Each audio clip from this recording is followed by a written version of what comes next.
Say have fun in your podcast. Fun in your podcast. Say I love you. I love you.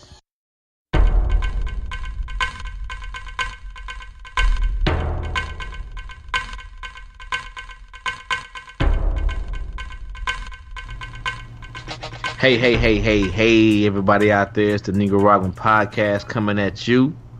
I'm your man, the KSC Stewart. One half of the Negro Rockin' Podcast. I got my man up in Topeka. Actually, he on the East Coast out in Maryland. What you doing out there, 30 pieces of AG? I'm here for some training for my job, you know what I mean? The ones that pay the bills. I'm out here for 2 weeks training again. But I'm out here, Western Maryland, I guess it's called. Out here in Frederick, Maryland. The home burial site of Francis Scott Key, you know, the anthem author or whatever. But yeah, so man, what you been up to, man? Oh shit, dog. You know what it is, man. Shit. Raising kids. Trying to keep the old lady happy. Working. Not particularly in that order. Not particularly doing a good job of it either way, but you know what I'm saying? But we you know, making it happen. But nah, man, just coaching. Football season coming to an end as far as Little League. So like I told you last episode, I love it, but I am happy it's coming to an end because that means more time with my smaller children. But then as that season comes to an end, my daughter starts basketball season, so you know it never ends. It never ends for the parents who love to help their children chase their dreams on the field and also in the classroom. Yeah, I know. I can't say I don't know what can't relate to it right now, but yeah, man, I think ever since I had Logan, we had Logan. It's not that he takes. It's saying I even feel bad saying it that he takes up a lot of our time, but because it's not that we don't want to. A lot of times, most of the time, we do want to do stuff with him, and we don't mind it. You know what I mean? Like right now, like I miss him. I miss my wife too. I miss Jamie. I miss everybody, but I miss him because like. You know what I'm saying? Like when he takes a nap with me and shit like that. But yeah, man, like I guess whenever he starts, so hopefully next summer we're gonna start having him do some sports activities or whatnot, and see how what he gravitates to for the meantime until he gets a little bit older and and I know I'm gonna have to be patient because just like how you were saying. Shoot, your twins are what, 7th graders? Well, 7th graders now. 7th graders now, yeah. Yeah, and you saying you still have to have patience. I'm gonna start out with a little 3-4-year-old, and I'm gonna have to. It's gonna fall on me. I know Jamie's gonna help out too, and most of her friends. But he's probably gonna listen to me and Jamie first before he listens to anybody else. So at the beginning, so that I don't know how I'm gonna do. I hope I don't lose my patience. I hope I don't slap him across the forehead.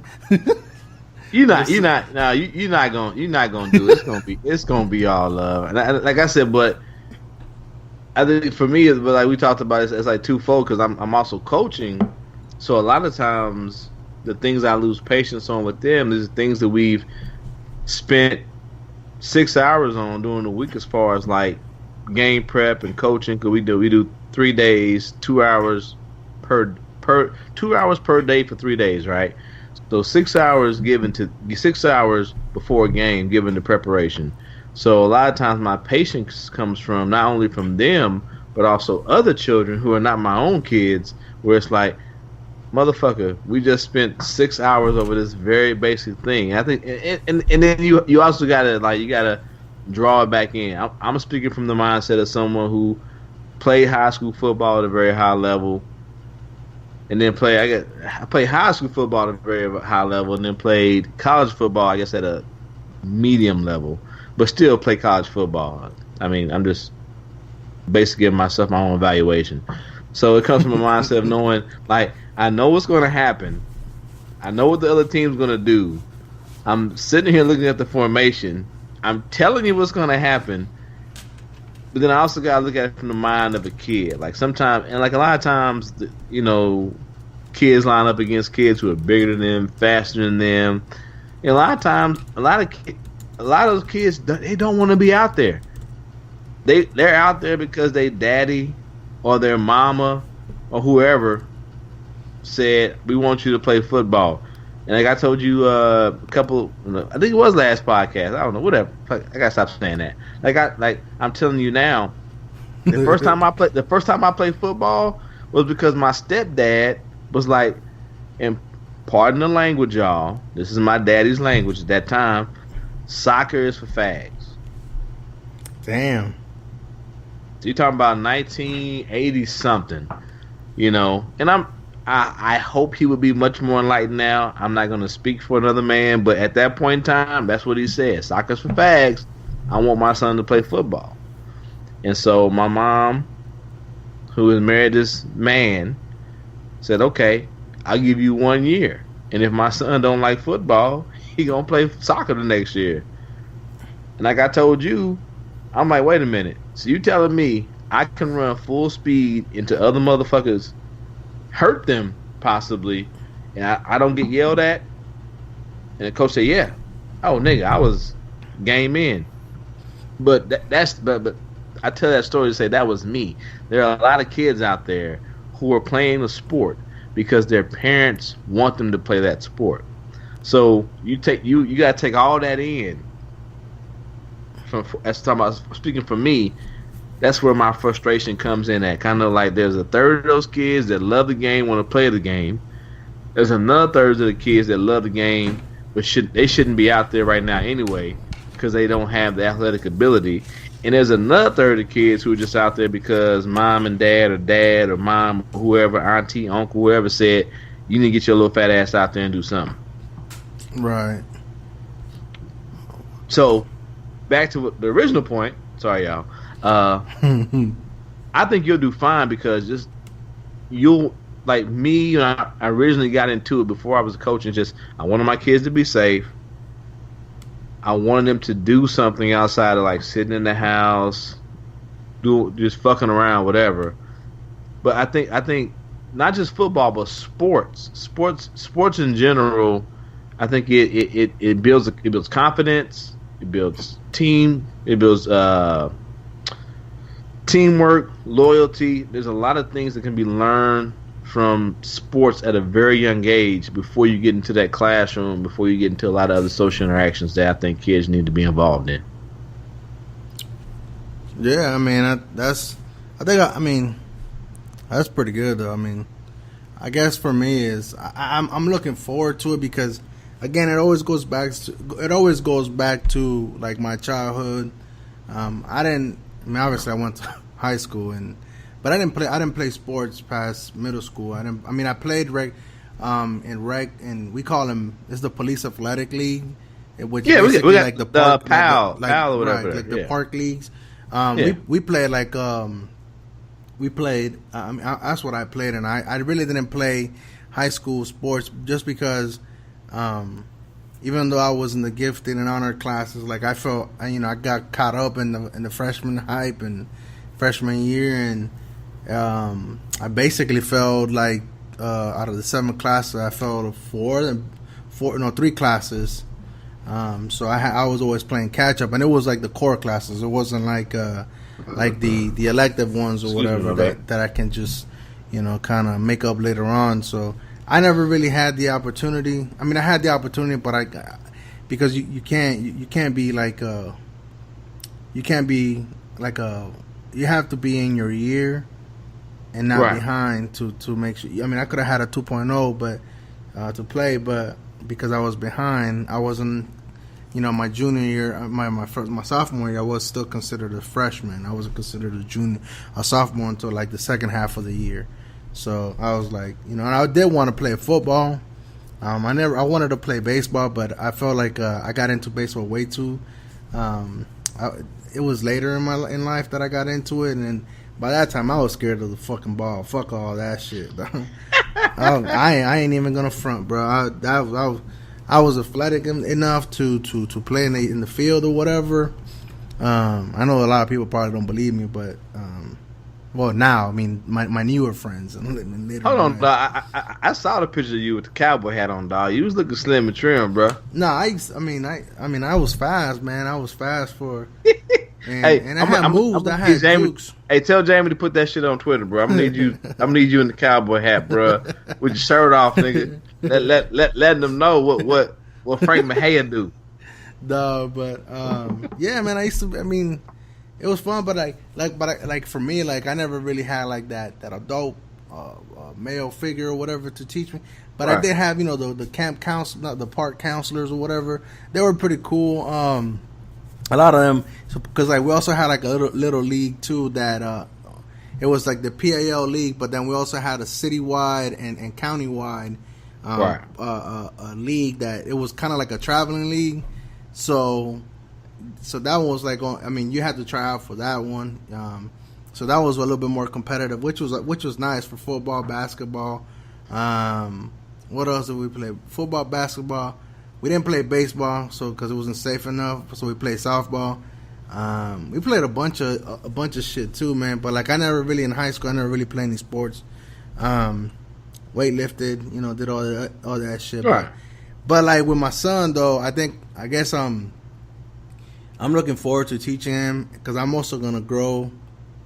I think the sport I'm probably gonna start falling in love with the sport, whatever sport he decides, whether it be. And even if he decides to do ballet or whatever the fuck, whatever he decides to do, like I'm gonna take, I'm gonna be engaged with him right alongside him, and I might have to fake it once in a while. You know what I'm saying? So yeah, because it's like Zakia and tennis, dog. Like I don't really, and it's not for like, not that because she's a girl or a woman, young lady playing women's tennis. I just have never fucked with tennis, bro. But like once my daughter got into tennis, yeah. Guess who's out there practicing his swing? Guess who's out there watching footsteps, watching tapes, watching Venus, watching Serena, watching like other male greats, and that's what happens, dog. It's not so much, and like it's never been a thing I want to push my kids, but it's like I want to be able to be on their level, at their level, and say. And I'm one of them dads where, like, you even ask my oldest son, Ahmad. I've never been a dad or a parent to be like, let me tell you what you did wrong. I always say, hey, can I give you a pointer? Or, hey, do you mind if I tell you something? If they say no, I leave it at that. And they never said no, so I don't know. So I'll be honest with you, I don't know how I would deal with that. But they always say, yeah, that's fine. And then I tell them, and I know what I'm saying, but I tell them, but except for Zakia with tennis, I've never really had a background in this, so I can't really dig into it. But like when she plays basketball, I can tell her, hey, this is why you're not getting a good seal. This is why they're not passing you the ball down low. Blah, blah, blah, blah. This is why you're losing your defender. When my sons come to me about football, I can say, I got one son to play safety, one son to play DN, one son to play, he also plays quarterback to play receiver. I can say, hey, this is why you're losing the receiver. This is why you're not getting able to get off the line good enough. This is why when you're dropping back to pass, you're not finding that check down. You know, I've had a background in it, so I know it. So all that to say, goddamn, I keep saying this today.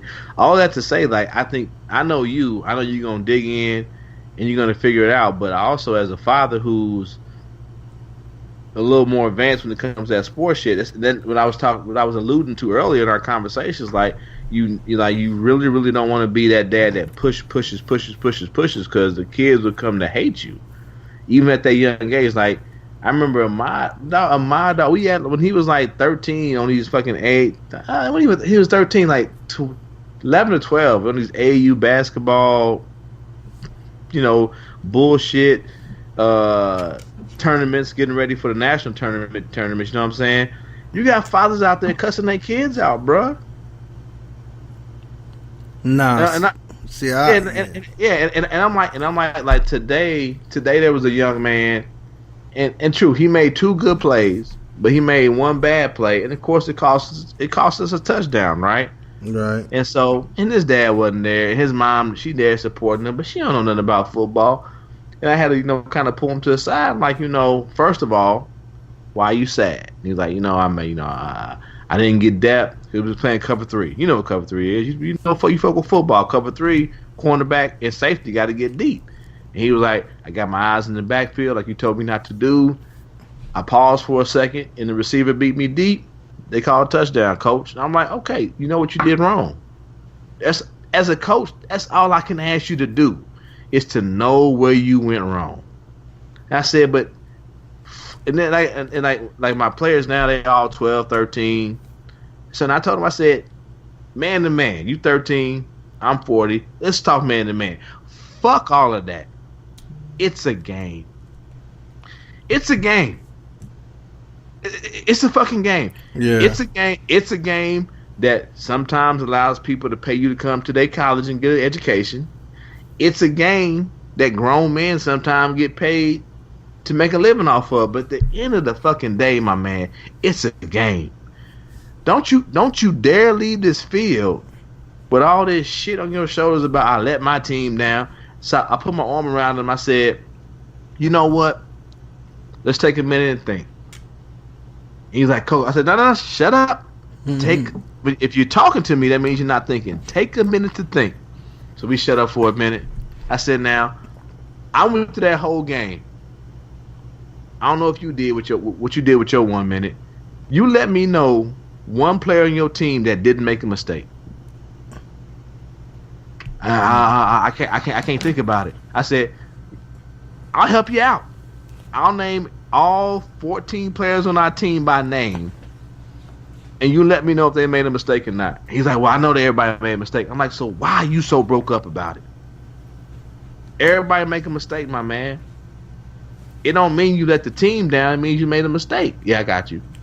Where you going? I don't know. Where you going, man? God damn it, this nigga here. I'm out here making points, and I don't know, he probably been eating raw meat and fucking McDonald's all day. I don't know what's going on. You ate McDonald's? No, I said you. I said I don't know what's going on. Was I boring you with my story? No, I mean, it was interesting. I think, anytime you talk about your kids. I was born. No, this wasn't my kid. This was another kid. Nah, but what else? That the AC, because I'm like right next to it. Oh, and I was here. If I hear a hum, I'll let you know. I guess it's because like I could hear it through, even though I got these over the ear headphones. I think it was just bothering me, so I just turned the thing off. I'm going a long way to make a point, dog. Just like don't. I mean, I know you won't do it, but I know you got passion. Just don't be that overbearing parent, dog. Whatever your kids gravitate to, that's what they gravitate to. It just like support them in that. But like, dog, it's like a lot of parents, especially like a lot of male parents. I ain't really seen it. I've never seen it from like female parents and women parents come out there and support their kids. 9 times out of 10, they just like, please don't fuck up my baby. Please make sure my baby don't get fucked up. But I see a lot of dads out there just like really trying to live that life through their kids, and I'm like, dog, this is a 13 and under paid for league, which means your kid is guaranteed to get playing time no matter how shitty he or her is. Because like I said before, we allow their girls, women, females are allowed to play in our league. So any league, sorry, if there is no equivalent at that level, whether it be high school, college, or whatever, women are allowed to play. So let me just stop saying that. So you get a lot of fathers out there, all I tell my kids every day is, if you love it, play it. But the moment you don't want to fuck with it no more, just step away from it. Concentrate on something else, because you're going to find it's like being in a bad relationship. You're going to give your body up to something that you're not into. Yeah, and that, I guess that's one thing I think. I mean, I'm competitive, but I'm more I'm more about the sportsmanship, and it's easy for me to say that right now when I'm not in the moment. But I've when I competed, I guess I could separate the two. Like when the whistle is blown or when the play is dead or you move or you're on transition from offense to defense or whatever, or the timeout. Like I know that I could distinguish between the two, and then just competition is competition. But for me, I think the most important thing is just have good sportsmanship. You know what I mean? I know and I'll be realistic. I know sometimes the heat of the moment is gonna get the best of us or whatever. So I think I'm gonna make sure that I communicate that well. With Logan and any of his friends or whatever, in our future kids and all that we have. But you were talking about you mentioned like you really haven't seen it with the female side. I know that because like our nephew, Jamie's side nephews, they and her family, they're a big wrestling family. They like playing baseball and football and all that, but they're a wrestling family, or Olympic style wrestling. So and they have our nephews, they go and wrestle. But when I went to go to some of these meets that they had, some of these women, they're aggressive. They're like the ones that you hear the loudest. Like when the kids are getting beat, you could like tell, like their voice just fucking echoes throughout the whole gymnasium or whatever. And you have your aggressive parents, but the mom, bro, I'm like, yo, because they the ones out there with the diets and all that. I was like, man, that's crazy, man. Oh no, don't get it twisted. I'm trying how to phrase that. Don't get it twisted. You definitely hear the mothers cheer the loudest. You'll definitely hear the mothers cheer the loudest. Don't get that twisted. What I'm saying is the most aggressive as far as like, why isn't my son here? Why isn't my son doing this? Why isn't my son blah, blah, blah? That's going to be 9 times out of 10, that's going to be that male parent. Yeah, that's true. No, don't get me wrong. No, nigga. Like when I'm on the field, when I'm coaching, I definitely. But I think it's just, damn. I'm not trying to come off sexist, but that's mama's baby. So like, oh, mama, that's my baby. Blah, blah, blah. And I think also because women just are.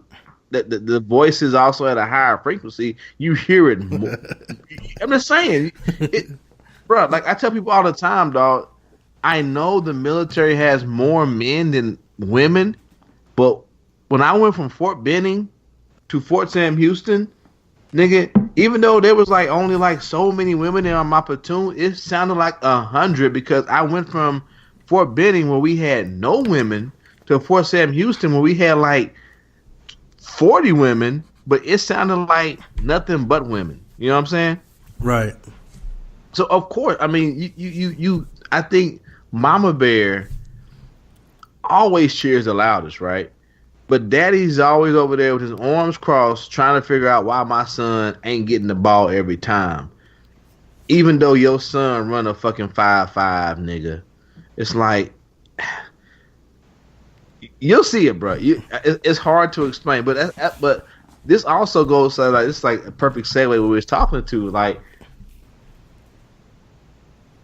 when as Logan goes about in sports, whether it's what he wants to do, wrestling, football, track, blah blah blah. The hardest thing for a parent to do is when your kid fuck up, don't make that big play, or is a part of the reason of the loss, bruh. Like I was in the shower, man. Like today, true, the other team had already scored a touchdown. And it wasn't a lot of time left. We probably could have came back. But my son was playing safety, cover 3, didn't get back deep. They got beat over the top, dog. And as a father, you like, and never mind, I'm also the coach. It's like, okay, how do I tell my son he fucked up without like, demolishing whatever little bit of confidence he has in him because he knows he fucked up. And like to me, that's been like we talk about patience, understanding. as a father, I think that's a big a big step. How do you in the stands, right? Y'all all sitting there. So let's say Logan he plays football and he's playing middle linebacker and just gets fucking ran over at the 5-yard line and the fucking running back just walks in for a touchdown, right? So you in the stands with all these parents, right? And they all looking at you like, that's your son who got ran the fuck over and cost us the state championship. And I think I was in the shower just thinking about it, man. It's like, to me, that's been the biggest thing. It's like, because my kids aren't perfect. They're great. I mean, they're great athletes. I don't know how they will progress as far as like 8th, 9th, 10th grade JV varsity. But right now, they're better than I was at this age of football players. And I got a scholarship to play football. So we'll see how it all spans out. But they still are going to make those little bitty mistakes. And when they make it, and like you see, it's like, oh my God, my son plays DN and the fucking running back just stiff-armed him. And you play DN, you the edge player. He just stiff-armed him, and now the running back is just running free for 20 fucking yard pickup. How do you go, yeah, you tried, but you just got fucking manhandled right there at that play. So you know what I'm saying? So what do you think? Like, you know, when you were thinking about this, like I guess maybe because you haven't like came face to face with or experienced it yet. But it's good to have like that. No. I've come face to face. I mean, I'm talking about actual plays where my sons have failed, and they give me they both give me feedback, and they both. I mean, I can show you the text. I don't want nobody thinking, oh, he's lying. I can put the text message up where they have thanked me for not like yelling at them and pulling them aside. And I would say the best thing you can do as I won't say father, as a parent, is to not call them out, not be the crazy motherfucker in the stands. Hey, goddamn it, you gotta make that tackle, blah blah blah blah. It's just like I make little mental notes, right? Little mental notes, and then after the game, I go, okay. Actually, you know what? I treat it like an AAR, right? It's like, so that's an after action review. Yeah, there we go. It's part of our military. For our 5 fans out there, after action review. I go, so what was supposed to happen? Right, supposed to play a football game, of course, football game. So what happened? We played a football. That's right, we played a football game. Good. So what were 3 things that went well today? What were 3 positives? Blah blah blah. Did this, did that, and I go, okay, so there's an elephant in the room. What are a few things that I never try to say that you did wrong, you did bad, and I thank the Army. Hey, the Army taught me a few things as far as wording. What are a few things that you think you could have did better or improved on today? Well, when that guy stiff-armed me in the face and gained 20 yards, I probably could have did a better job of going through his legs. Or when I was backpedaling and got my eyes locked on the quarterback instead of getting deaf, and they scored a touchdown. And it's like, as a parent, I keep saying father because I'm a father, but as a parent, I think it's like, I'm talking to you as a parent who's here, and I think I already know you're gonna be great, you're gonna be perfect because you're my nigga. I get it, I got it. But it's like whatever little nod I can hand to anybody, so they have no little misstep. It's like, I want to give it to you. I don't want you to be that dad that's like, well, what'd you do? What the fuck happened out there? And it's like, and your kid just shuts down, because they already know they did wrong. You know why? Because all their friends, all the other 10 motherfuckers on the football field are turning around, looking at them going, so that nigga just stiff-armed the shit out of you. What are we supposed to do about this? And it's like, and kids don't have that bullshit filter that we as adults now have, or most adults have. So yeah, I don't want you to be that father that's out there just like, God damn it, you're supposed to get 30 yards deep, blah blah blah. But I see it. I see it all the time. I see it, and it's like, you know me. I'm not really that like this nurturing, caring person. I don't want anyone to get that mistaken. But when it comes to like young athletes, I'm like a mother bear, I guess, for a lesser. But it's like you are fucking them up. You're fucking them up.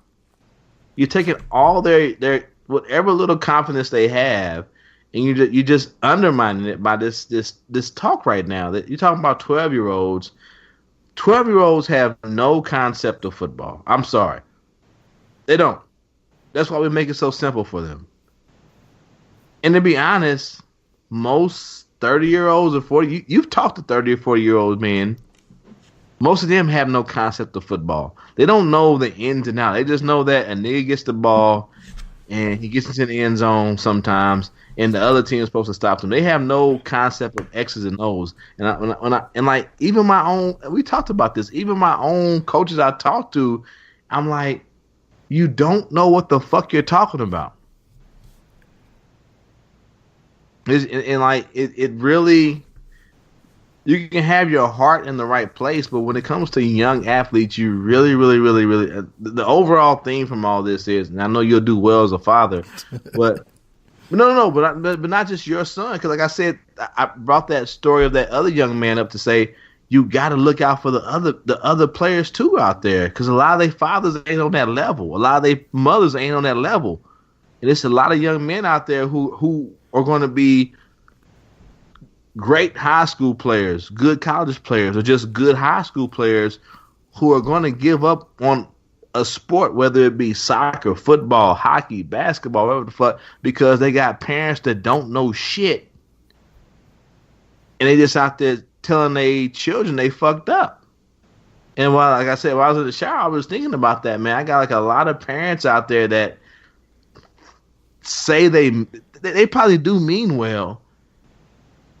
But we talk about, like, we get into the whole psychology of it as far as like PTSD. So I'm not saying it's PTSD, but I'm saying the psychology, the psychology of sports, the psychology of manhood, the psychology of womanhood, children trying to get their own foundation, building the ego, getting rid of the id, super ego, all this other shit that goes into that, blah, blah, blah, blah, blah, blah, blah, blah, blah. Psychobabble, whatever. You're fucking them up before even any of that gets developed. And like, I need you, when you're out there and you're dealing with Logan, just don't deal with Logan. You got, of course, I got to deal with it because I'm a coach, so I got to look at other players, right? Right. But as a parent, look at the other parents. See what they saying. Yeah. As a parent who also is on a podcast that promotes mental health, see how they are either building up their young athlete or fucking up that young athlete. Yeah, I think, that's important, man, because and like I told, like, you know, even I do it now, like, you know, if you know, I'm sorry for talking so much, my bad. Oh no, you good? You know, hey, that's your rant, though. That's your thing. Yeah, that's my rant. He get one. You know what I mean? Nah, but I'm not gonna stop your thought process. You know what I mean? I'm not gonna fuck up your groove. Nah, but like that's one thing I think that like I've noticed it now, and even like when we had Logan, and now like a lot of our friends that we have now, they have kids or they're around the same age. Give a year or two, give 1 or 2 years or whatnot. And so like, you know, as much as I love my son and all that, I know that like all our other friends, they it's not sports, but they give him as much, if not more, attention than what mom and dad do. As far as like, you know, when we go to the bowling alley, when we go to a sporting event, or we go to a public like gathering or whatever, and they're there, so he gets that same attention. But then again, like, you know, like they, like our friends come to our kid and then we go to their kids or whatever, you know what I'm saying? So, and we talk to them and we play with them and we give them the attention that my son is getting, like we're giving it to them. but not on like, even though they probably were Logan's parents, but like they're seeing like, hey, this is Uncle Frank and Aunt Jamie, and so like now they're seeing it from a different point of view, a different angle. Right. Because a lot of times, like, that's one thing I've noticed too, especially going to our other nephews, like sporting events, is like our oldest nephew Carter. He's the one that I've known the longest, obviously, because he's the oldest. But like if I say something to him, he'll listen. And I know some things are not gonna stick, but I know that like if he like misses a tackle, he's playing football now and baseball too. But so if he misses a tackle or whatnot, I'll make a little mental note, you know. And what I try to do is, and I do this as in the civilian world too, as far because like I'm not a supervisor yet, but I've taken leadership courses and I don't want to be a supervisor. I want to be a leader, though. You know what I mean? For whenever I get into that position, and so I try not to dwell on the negative, yes, because that's gonna come back around, and somebody else may address that. But like, I try to do like positive reinforcement, and like just one of those things, kind of like going back to the after action review. You know, we do 3 ups, 3 down, 3 positive, 3 negatives, and the negatives we don't even call them negative, just areas of opportunity. Not negatives, things to improve upon. Yeah, like, you know what I'm saying. It's just area of opportunity. Yeah, just the opportunity to improve on. You know what I mean? So. And like, but I try to pick like little small details, like when I watch his matches or games, or I try to catch something like if he ran a route or if he did a play and he did his job well, regardless of how the play went, how whatever. But if he did it well and he did what he was supposed to do, I tell him like, yo, you had good technique. Just kind of that positive reinforcement before, you know, because you're right, though. You don't want to them, they're having fun. And to us and to his family, there's not a financial, not yet right now, there's not a financial gain to be had from them playing sports. Right now, it's all about just an activity for them. Not everybody's going to be in that. Like, you're right, though. I think there's going to be parents out there that they see it as a meal ticket, or their parents trying to live vicariously through their kids because they wanted to be, they couldn't achieve it, so now they're going to give and try to provide for their kids so that they can have a better opportunity. So, and before you go on, I want to say, let's exclude the meal ticket aspect of it or just parents being malicious. I think there's a lot of parents that expect a certain level of perfection from children who don't even know the game yet. Yeah. And these are also the same parents who have not perfected the game themselves. So, I mean, I don't even, let's not even get into the whole money grab. He gonna get us out of here. He gonna be our paycheck, whatever. Let's exclude that. Let's just talk about parents who expect a certain level of perfection from children. Yeah. And if you hear that should make you laugh. Perfection from children. If you hear that should make you laugh off top. So my bad. Go ahead, man. No, so but I just want to get that money shit out the way. No, but like you're right though. Like for us, I could, we would probably take it to the financial gain, but it just came down to what I was leaning more towards is that because of like our financial positioning or whatever, like, or how we introduce sports to them, because I seen it on both sides. I seen it like, you know, kids when I grew up, it was a money grab or a meal ticket. But like I see the kids nowadays and the kids that in the leagues that our nephews are part of or whatever, there's a genuine interest in them doing well and improving, but also having fun. You know what I mean? And enjoy it as an activity right now. Obviously, the older he gets, the more competitive it's going to get. And it's starting to already get competitive. And you start to see those aggressive parents, you know what I mean? That you're right. It's funny. It's like you're expecting perfection from a kid. Regardless of how old they are, they're still a kid and they're still learning and they're still developing and evolving. And I know we're talking about sports, but I'll say this, like, even just an experience that we just had with our son.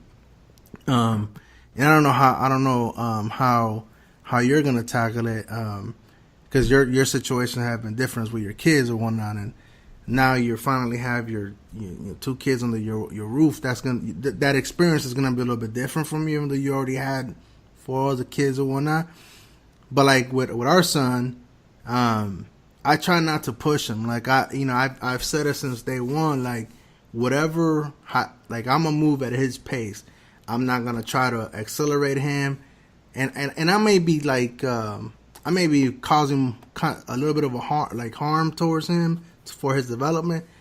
But what I don't want to do is I don't want to push him too. But how? Like, how?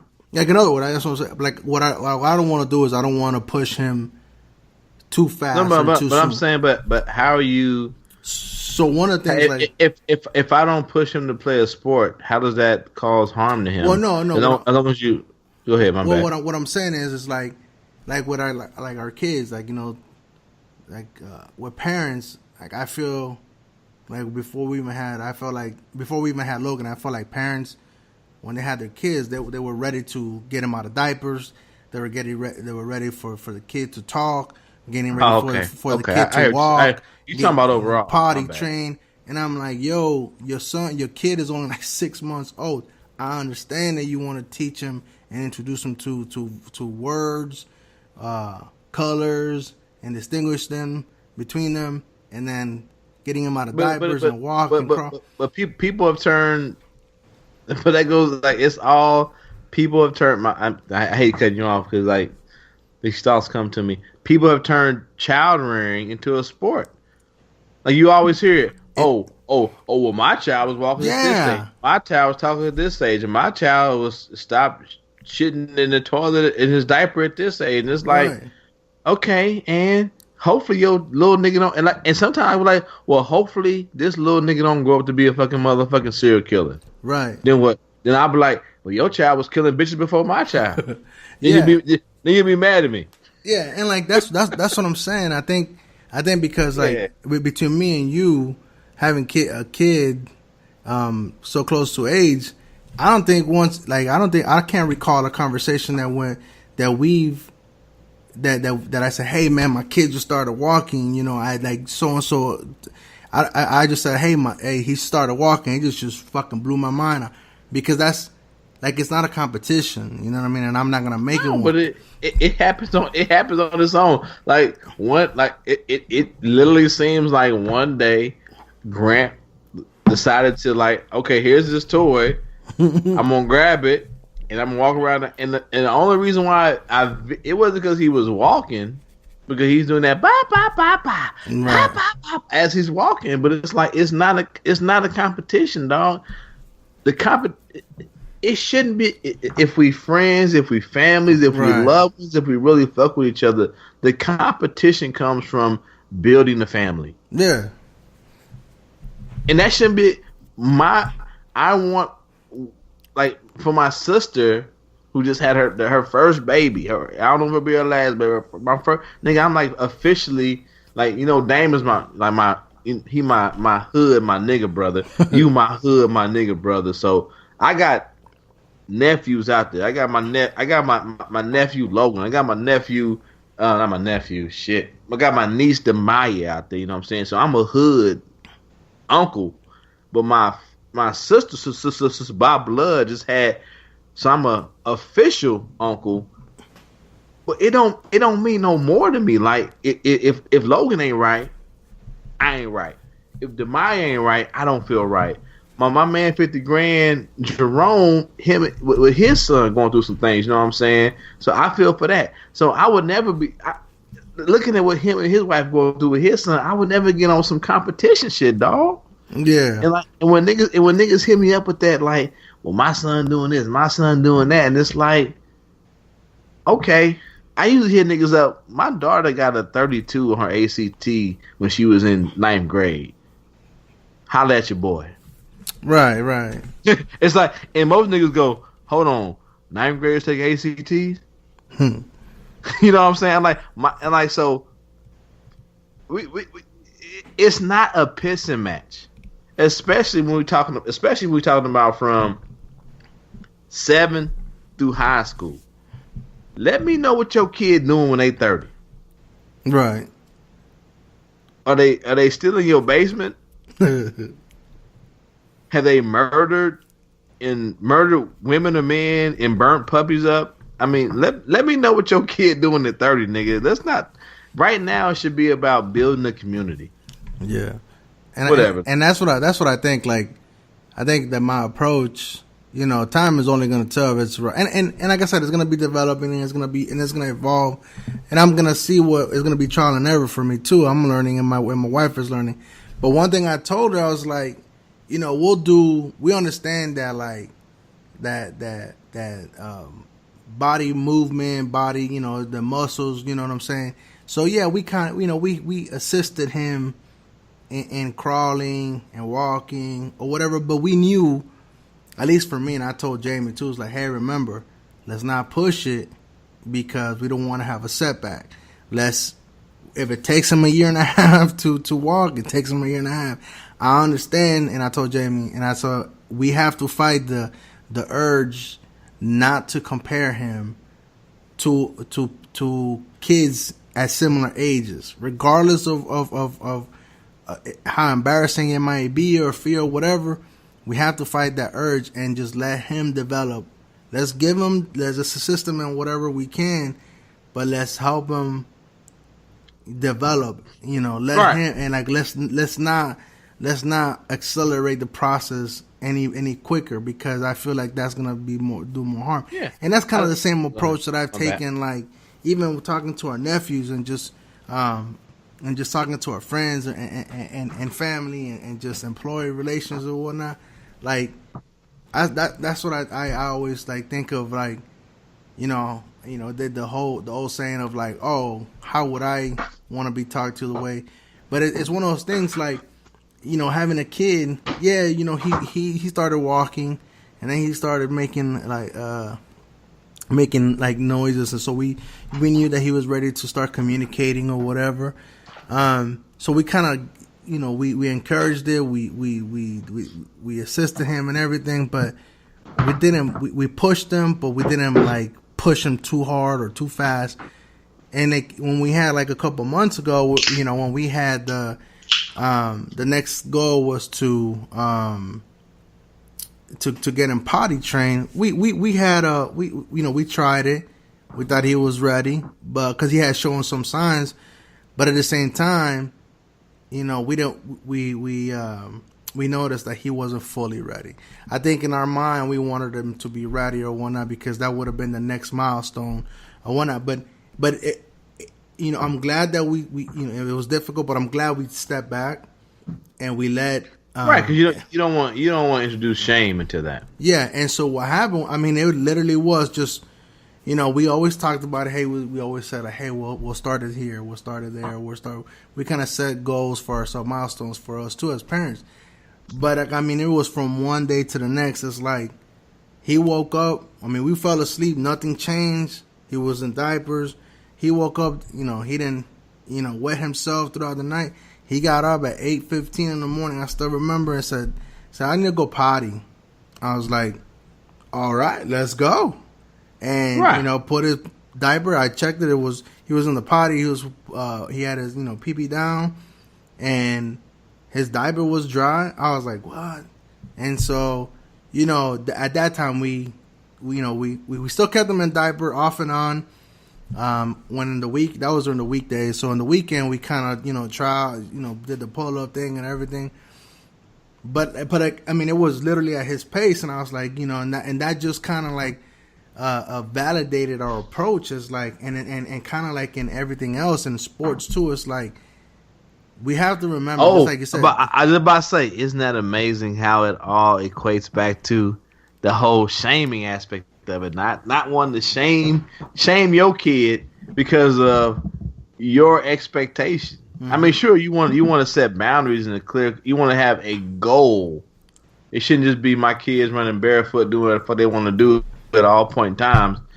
That's the whole other aspect. That's a whole other aspect of it. Yeah. Or just like the aspect of my kid does whatever they want to do, be it just shit in the corner because they're children and I don't want to put any rules upon them. In the other half, The other side of it is concrete rules. If you shit in your diaper, I'm going to punch you in the face. But there's that middle ground where it's like, I don't need to shame you. I just need to help, like, guide you and push you to this goal to where you go. Like Logan said one day, hey, I got to piss.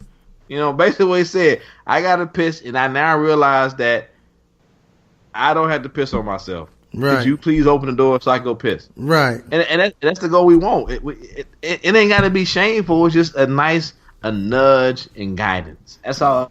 Right. And like one of the things is, like, I know that, you know, one of the things, because he's going to turn 3 in December 1st. So at daycare, to go to the 3-year-old room, they would want them to be potty trained already.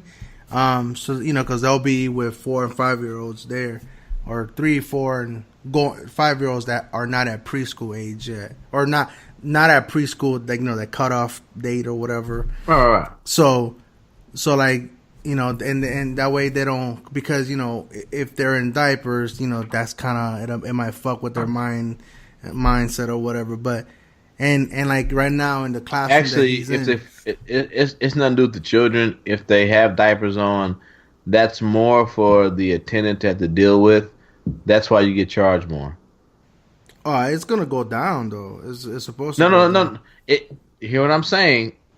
It goes down because if your child is potty trained, that's less for the daycare provider to have to deal with. So yeah, we're saying, this is what I'm saying. We're saying the same thing. It's the same thing as at grant school. If a child is potty trained, it's like $50 to $75 off the monthly cost. Wow, damn! I need to go over there though, for real.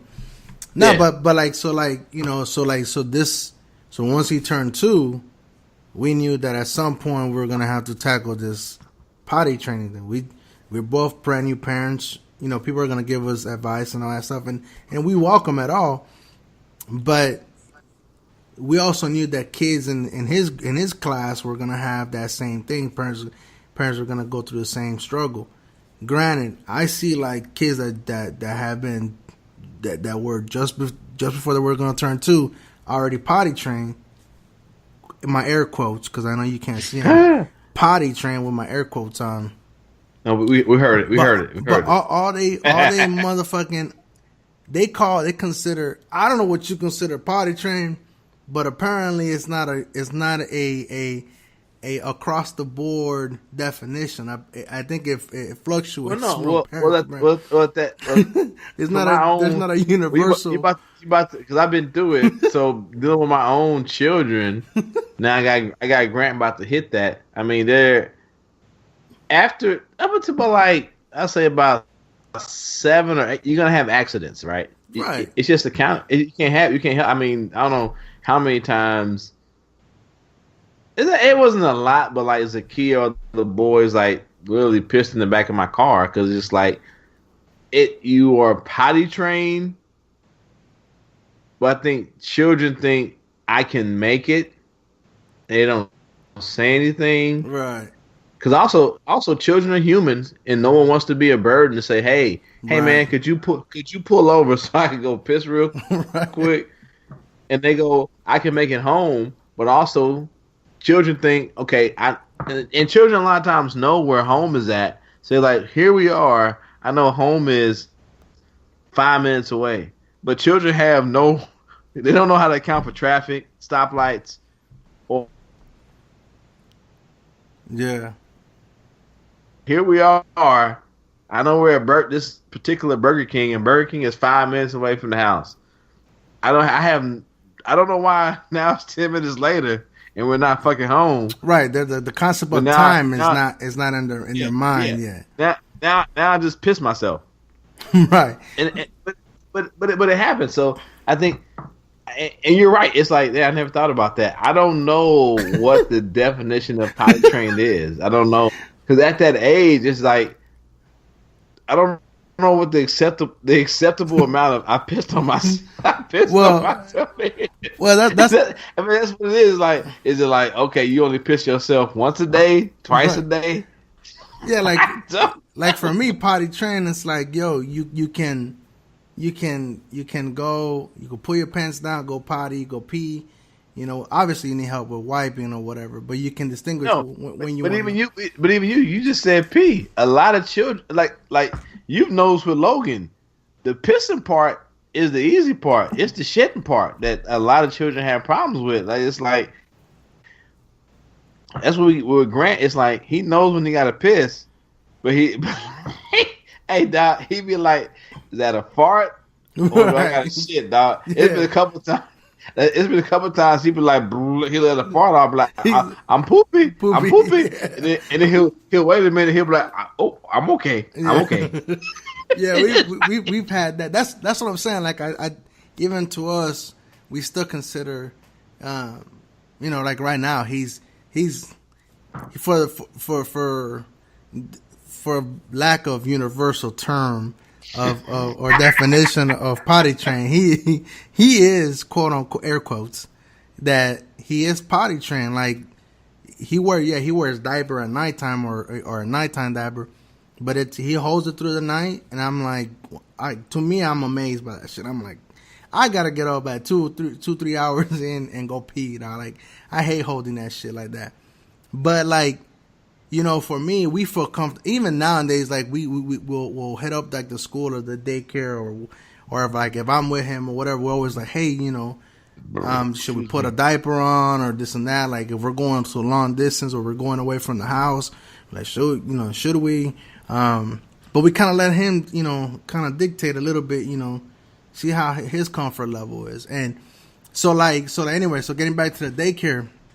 So all right, so like parents, that's the proud milestone. Like, oh, my kid is potty trained, this and that. No, but all you said was like you decided that my kid today is not gonna wear diapers. We're going to wear underwears, no diapers, and you shit your pants or you pee your pants. That's how you're gonna learn.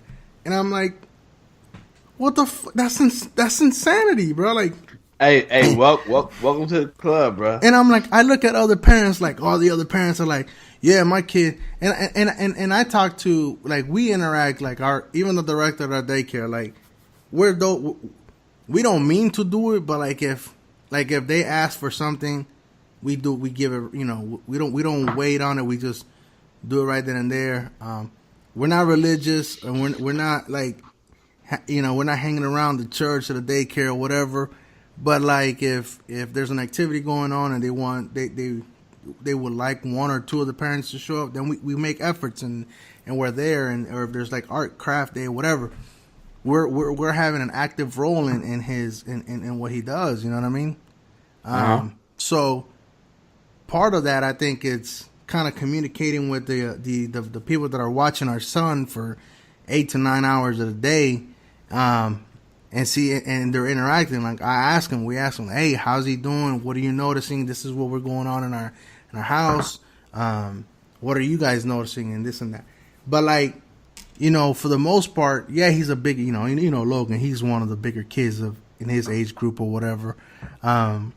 So I know that to us it doesn't bother us changing them, but I know to them, they probably they probably feel, in comparison to all the other kids, like Logan should already be potty trained or whatever. He should be doing it. But we're like, no, let's not push him. And they're pretty good and patient about it. Because one thing I didn't realize was, so all the other parents decided to just fucking send their kids with underwears only, not telling the attendings what was happening. And so now they're like having to change shitty ass fucking diapers. I mean, not even diapers, just like underwear, which is way more difficult than fucking a diaper, because you're gonna smear that shit everywhere when you pull. But also, like you said, but there's a financial component to that. But the thing is, it doesn't change. It doesn't. We asked about that. It's like it doesn't matter in the 2-year-old room. It doesn't matter because no, it doesn't matter 2-year-old, but it does matter. It does matter to getting them to that next room, right? Yeah, but they can't go to the next room until they're 3. But they also have to be potty trained, right? They don't have to be, but I mean I don't know. I bet you if you dig into it, it bet you says yes, you go to the next room, but if you're not potty trained, there's a financial obligation there. Because like right now, Grant verbally, verbally, as far as his word, shape, colors, he is advanced. Right. I hate saying it because it goes that people get Right. caught up Right. You know, I know what you mean. I know what you mean. He's like at their school.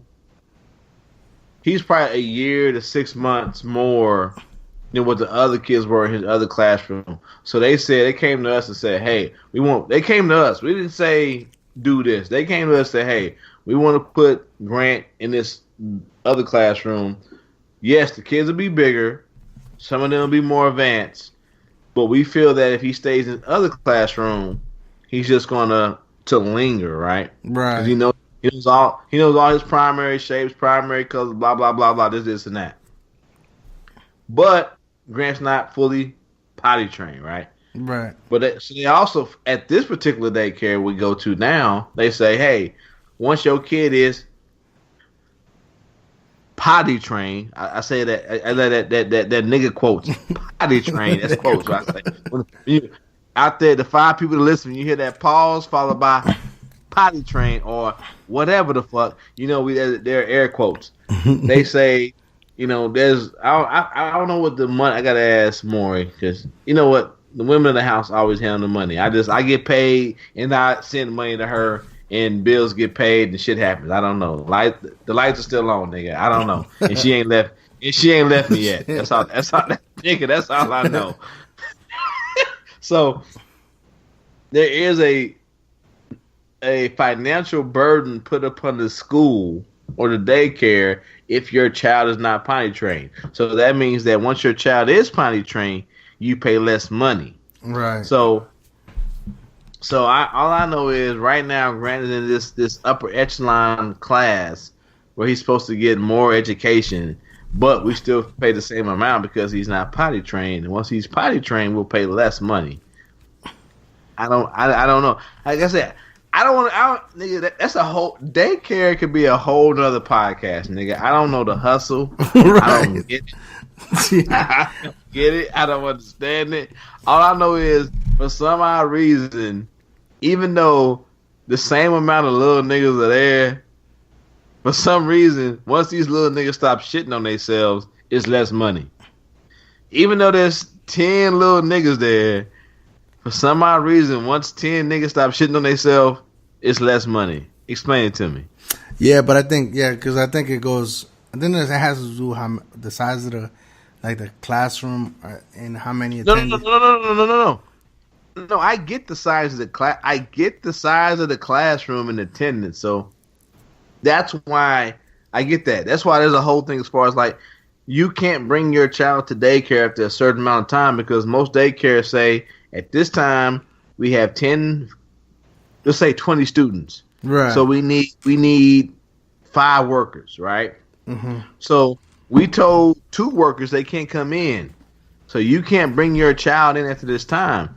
All I know is that they telling me if 10 niggas come in at 7 o'clock, if 2 niggas can now tell you when they got to piss, for some odd reason it's less money. I'm not gonna argue that because that's what I'm saying. No, I'm not gonna argue. I get the whole thing as far as like so many teachers, so many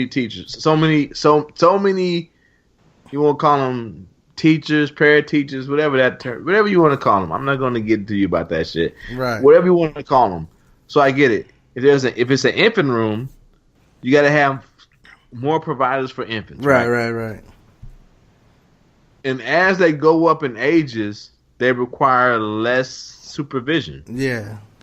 But what I don't understand is, for some odd reason, along this trail of tears, as you want to, my bad, Native Americans, this trail of tears, if you want to call it, if you're 2,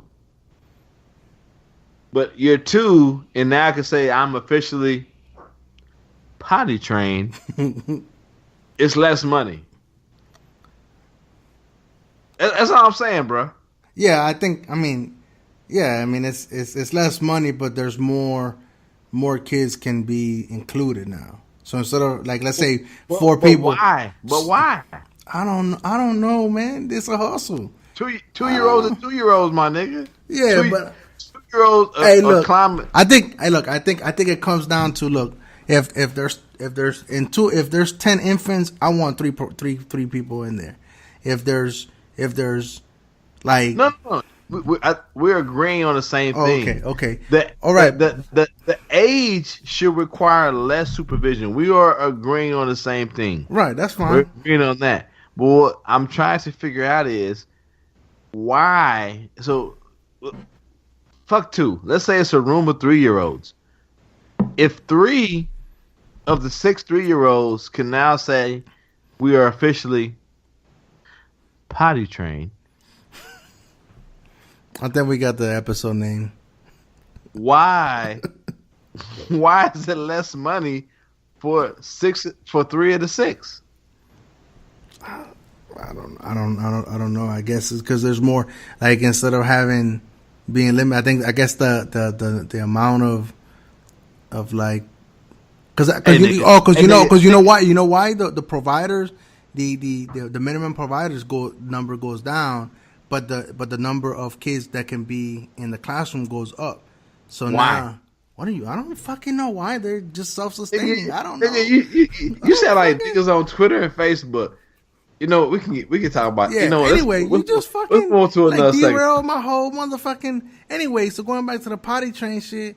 So anyway, so you know, get this though. So while you know Logan comes into daycare with diapers, like, you would think the teachers, the aides, they'll be like, yo, like, you know, they don't even shame us. They're like, yo, it's okay. It's easier to clean. And you know what? Like, it's just less of a mess, and we go at its pace, because they've noticed, like, because this is a new daycare too, fairly new daycare, and so like they've noticed that as parents are eager and being pushy about this shit, they're noticing that the trend that these kids don't want to go to the potty. They're not stopping their habits. They're still shitting on their underwears and peeing. And so, and it makes them feel icky or yucky about the shit, but it's not encouraging them to go to the potty at daycare, or at least telling somebody that they did it. You know what I mean? And a lot of them go behind corners or behind the playground things or whatever, and then come back. Anyway, and it probably sounds like I'm bragging about Logan, but anyway, like, seriously, like, even though we had that, you know, great start with him and potty training and all that shit, like, he did it himself, we still were cautious and used diapers. You know, we started to, like, kind of, like, you know, pull back on it a little bit, but, you know, we've always said, like, hey, you know, we made sure that, like, the school and that we were on the same page, like, hey, this is what we're gonna do.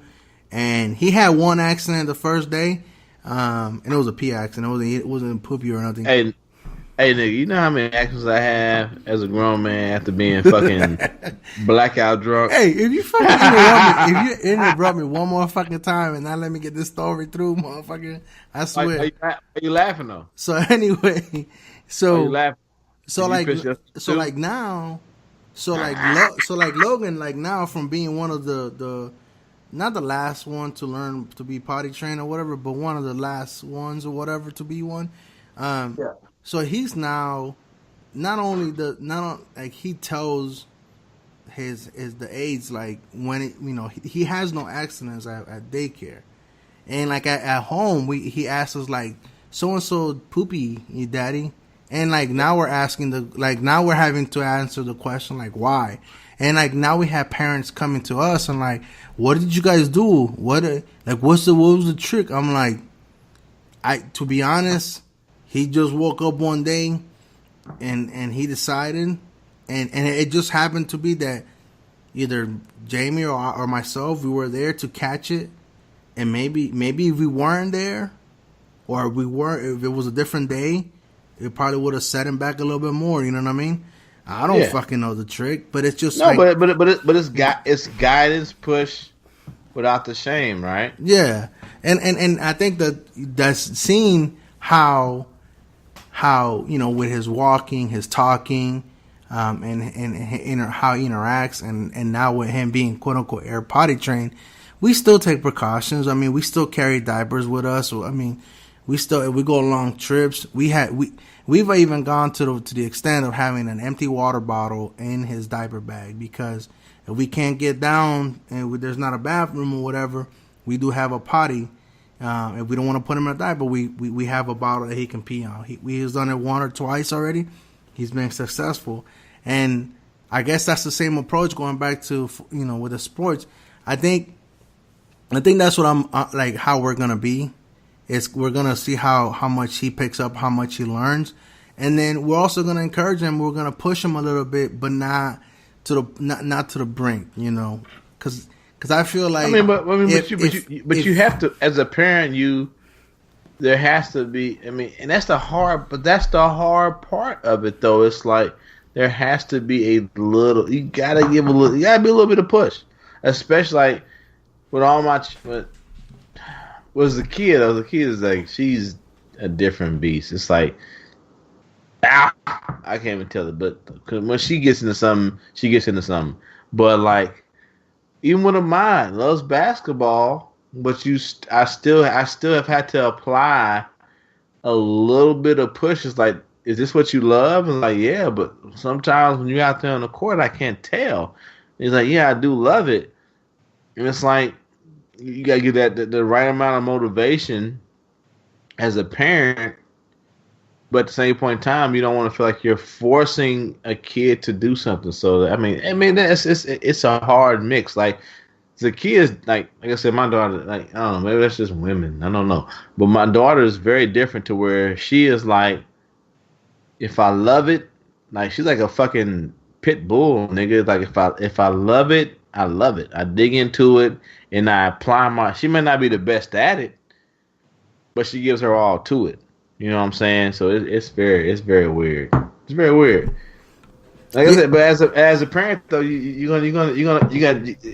it's a tightrope act. You don't want to feel like, you don't want to wake up one day and your kid is like, I played this sport because of you, motherfucker. But it's like, at the same point in time, as a parent, you see what your kids love. You see what they gravitate to, and they're gonna get disappointed in it.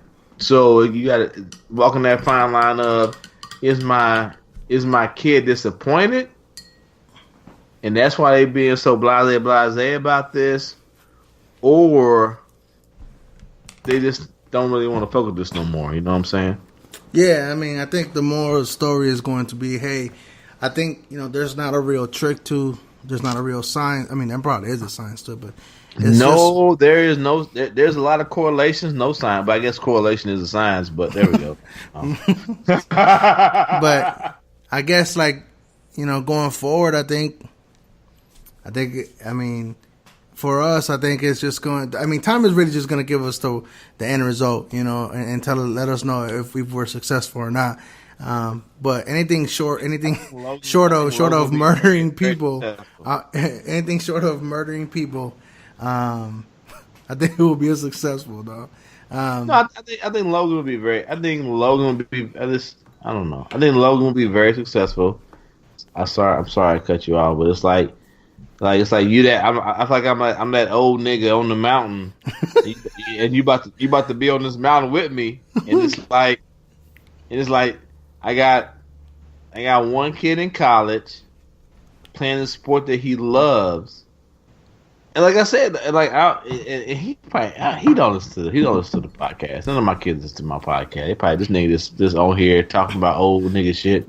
But it's like, even now I see him playing, it's like, I know he loves the game, but he, like, athletically on the court, I think he's probably like one of the best athletes at his school. But he don't got that. He doesn't have that anger. Is it anger or a passion? I don't know. Cause like me, nigga, this nigga 6'6". I got a son that's 6'6", right, playing basketball. I was 6'3". And I was just angry, and I just like, you know what? I'm shorter than you niggas, and I'm supposed to post up on. So I'm just gonna try to dunk on everybody, and hopefully y'all figure it out. And it's just like, I don't know. I want. It's like end of the day, I don't think my son's gonna go to the NBA. I think a lot of his mom and his friends they have this weird thing that he's gonna go to the NBA. I don't think it's gonna happen. I just want him to go to a school where he can get a degree. So I'm always about degree. And when like a lot of them, like even when I talk to his mom, why you don't think he's going to NBA? I'm like, I have played at the D1 level. I love my son. I love all my children dearly. He ain't got it. Stephen Curry. You know what I'm saying? Stephen Curry is, no, Stephen Curry. Stephon Curry, whatever. But She got Stephen Curry never went to a junior college, and he also had a full ride scholarship to a Division I school. Yeah. He was also son to an NBA player. True. I ain't got unless my son won't start catching passes across the middle. I ain't got no in routes for him. No, and I think maybe Don, we talked about daycare and people forget that Stephen Curry, y'all talk shit about him. The thing was he was undersized. He was still the man at the school. He was still the man at Daytona where he went to school at. Davidson. I said Daytona. Davidson went to school at. Fucking tank. That's a tank. Write me up. He was still allowed to fire threes at will. Yeah, but I think I don't again that's probably the situation because let that shit have been somewhere else, a more established program. You know what I mean? I don't know how much. But I don't want to get him in here. Let's not get sidestepped. All I'm saying is this goes back to our entire discussion about parents have to be realistic.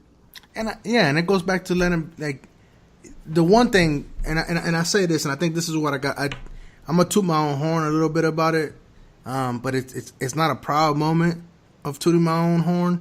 It comes from obviously a lack of.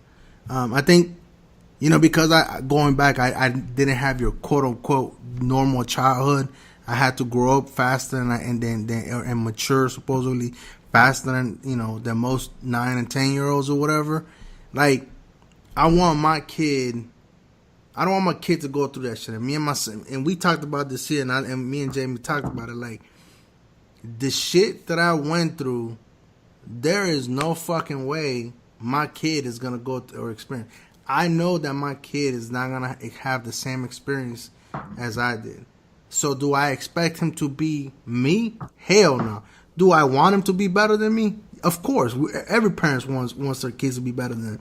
But I want him to develop at the pace with an experienced life where he's at now, like where we're at now. Like, and I think for me, there's always been a emphasis on that, like to make sure that I give my kids. Obviously, we're gonna give our kids whatever we don't have, and you could probably see, like, your kids now, your older kids. You talked about it a couple of times. Like you didn't know how they were going to receive, your son and sons now, like. How they're not how receive, because they're siblings, so they're gonna love them. But it's how that interaction was. Like, is there gonna be like a jealousy, or it's like, oh man, like now you get to be with him from like from baby, and you gonna grow up under the same roof. I know to you that probably eats at you, but like to them, you probably thought it was gonna be them, but like they surprised you. You know what I mean? It's like it don't even faze them. You know what I'm saying? So like it's just love. And I think that's for me. I think that's what we have. I don't want to miss the thought and cut you off because like no, because like I just found out that their mom may be pregnant. So like, and I was like asked, I asked the twins because my daughter had to do some shit. She didn't come over this weekend, so I asked her, "Siri, how you felt about it?" He was like, "It's just another sibling for us to love." It's like, nigga, it's like that simple statement is like, old man, rub my beard, like, Okay, I get. If everybody out there, I'm leaning back in my chair, rubbing my dirty, dusty ass beard. Right. Cause I'm not Nicaraguan, so my beard ain't soft. No, I just put oil on. I put oil on my shit. Jamie Go bought ahead, me man. the beard oil. She ordered the beard oil for me. She like, this rough shit. If you're gonna rock it, it's got to be soft when it touches me. Nigga, like, all right. my beard gotta feel like John Coffey's beard in motherfucking Green Mountain, nigga. Nah, I don't apply shit to it. No, but I think that there's something to be said about that. Like, you know what I'm saying? Like, you know, your experiences and what you grew up with. You know what I'm saying? Like, you know, you have that opportunity. Well, you couldn't do with your kids before. You're gonna be able to do with your two kids now, like two younger kids now. You know what I mean? Yeah. And maybe to you, there was that. You know, I this is what I wanted to do with all of my 6 kids. You know what I'm saying? But these are the 2 that I could do it with now. And then, like, for me, I'm like, it's kind of the same thing. It's like, you know, his experience is going to be his experience. I don't want to bring my experience and force it upon him. And I just want to enjoy, I want him to enjoy where we're at now. There's going to be a point in time that I'm going to go back and be like, hey, look, this is where we came from. This is how it all started. But, like, this is your life. What I dealt with is not your life. That's not how you're going to be. So what I need you to do is I need you to live your life in the now and going forward. Improve upon where you're at now. And I think that's knowing where I came from and knowing what I missed or what I didn't have growing up. I think it's just what I have going for me with our kid and how much attention I want to give them, and then how much I want to help develop them without pushing them on their development. You know what I'm saying? So I think that's what I have going. I mean, I know it's kind of sad or whatever, but, you know, it is what it is. But, you know, I could do something about it now. Like, I'm here. I don't have a father figure that I can pull from experience, but I could create it right now. My son is not going to say that, ever. You know what I'm saying? Yeah. My son is going to say, hey, my dad did this, and this is what he taught me. And that's what I want him. That's how I want it to be. You know what I'm saying? I think Jamie appreciates that. And all our friends around us, like, that's why, like, for me, I'm starting to build up my patience, you know, with whatever developmental aspect, portion, or level he's at. And, yeah, am I going to get frustrated? Yeah, bro, I'm a fucking parent. At the end of the day, if you fucked up a play, I'm going to be like, yo, what the fuck was you doing? But I'm going to have to reel it in. You got to breathe in. Yeah, mama's going to have to, you know, pull me back, tuck on the shirt, like, hey, you know how, like, you have them coaches fucking about to throw everything onto the football field, but then you have that one guy that gets paid like $80,000 just to hold the coach's sweater. But like I said though, you're gonna be that initial moment. You're gonna be like, God damn. But also, especially at a young age, take note of all the other parents. Take note. Like I said, man. Like I didn't finish my story. When Amaya was, I got back. Oh, imagine that, not finishing your story. He had to be, nigga, shut up. Well, imagine just rambling like you do. So, and I was like 13. So Mile had to been like 12 or 13. So you got to think about it. I went to watch them at a tournament in Wichita. Supposed to be like a 3 or 4 game tournament. So 4 games if you get into a championship game, of course, right? So after the first game, this one kid, and like he did okay. He did horrible. So I'm out there. I'm like, I took him out to get a little Gatorade, whatever, get a little snack or whatever. So we come back? Why this old man got his son outside? We talking about so bad like pre-games. We talking about August, June. So it's hot as fuck. It's summer in Kansas. Got his son outside, going through what he did wrong on some little blacktop across the street. Damn. Nigga, please never. That's what I'm talking about. Never. I need to ask him, has he ever heard of this little nigga ever again? But that's gonna be the kid that like you wake up one day, stand over your bed with a gun and shoot you in the face, and it's like, damn. So like, I don't really like people think of like. I even had parents ask me, I see how you are with the kids, blah blah blah, this and that. I don't draw upon my own kids. I think about that one moment, right? That one moment, this kid who just out here trying to have a good time, play a game, and because I think he may have had like one turnover, and the little kid had like 3 or 4 great passes.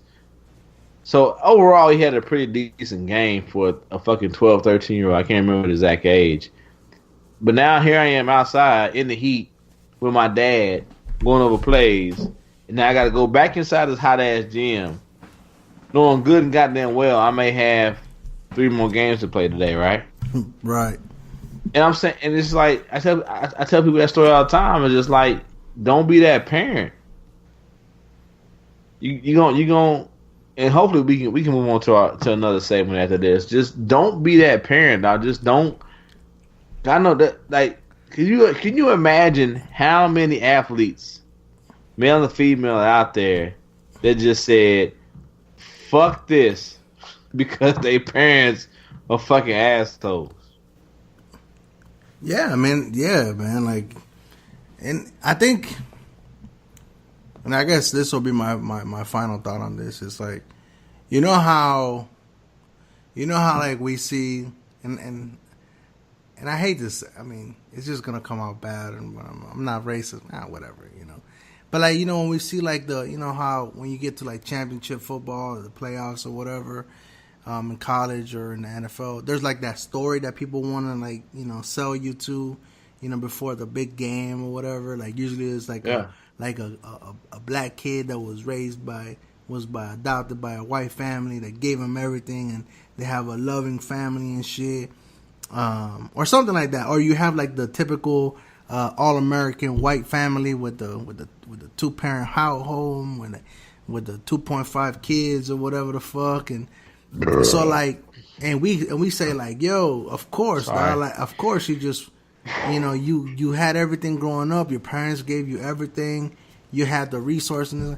Like, that's my goal, dog. Like, my goal is for my kid for somebody to say that shit about my kid, dog. Like, yo, you grew up. Yeah, your last name is a Mejia, is a Hispanic name, but there's a reason why you're successful, regardless of whatever he ends up doing. You had a 2-parent household. You had, like, they gave you everything. You had the support. That's what I want for my kid, though. Like, I don't want the story to be like, yo, you struggled, you slept in cars, you graduated high school, then took honor courses. And, you know, because that's not the life that he needs. That's not his struggle. You know what I'm saying? I think that's, you know, looking at the stories, like, yeah, I clown him. I'm like, yeah, dog, of course, dog, you white, blonde, blue eyes, you know, got family and all that shit. Of course you're gonna be successful. How hard did you really have it? You know, I clown on that shit, but there's something to it that, like, I'm not envious or jealous, but I'm like, that's what I want my kid to be like. If he ever becomes a sports, like an athlete, I want him to have like I don't want him to have like a shitty background story. You know what I'm saying? I want him to have like a good, wholesome, all-American, you know, typical boring ass upbringing. You know what I'm saying? You know, I say boring. But I mean, you said sports, but I think we get to the heart of it. Is just like you want to guide and not push your children. Yeah, I mean that's what comes out to. I mean, I look back, and of course, my mom and dad held me to a certain standard, but not ever once did I ever think that I gotta play football or I gotta play basketball or I gotta run track. It was like they held me to the thing of, okay, you signed up for it, you're gonna finish it. But that goes back to teaching children to follow through, right? My mom said, okay, you want to play football? You want to play soccer? Okay, I want to play football, Mama. Yeah, because I want to play football because you and Dad said try it out, right? Cool. So the next year came and it was like, you want to play football again? I won't play. Yeah, I won't play football. And it's like, okay, if you want to give up, we're not gonna let you because this shit costs so much amount of money. So, and I agree. It's like you want your children to have a certain amount of follow through. But I don't. Yeah, but just you shouldn't push your shortcomings on children. We all agree on that, right? Right. I mean, yeah. And I think just to end it with that. I mean, for all the 5 listeners that have little kids, this is a good children's segment, 1.5-hour segment. You know, 1.5 hours. Yeah, we can't stay on too long. Your boy got to get up working tomorrow. So what's up? What we moving on to? So I know you were. Let's just close it. Let's just do the back end of it. I know you had mentioned that you wanted to do a white privilege moment segment. What that got to do with? We about to get off? No, I thought you said you just finished saying that you have to get up in the morning. I do, but like I thought you want to deal with like I thought the segments are gonna be towards the end.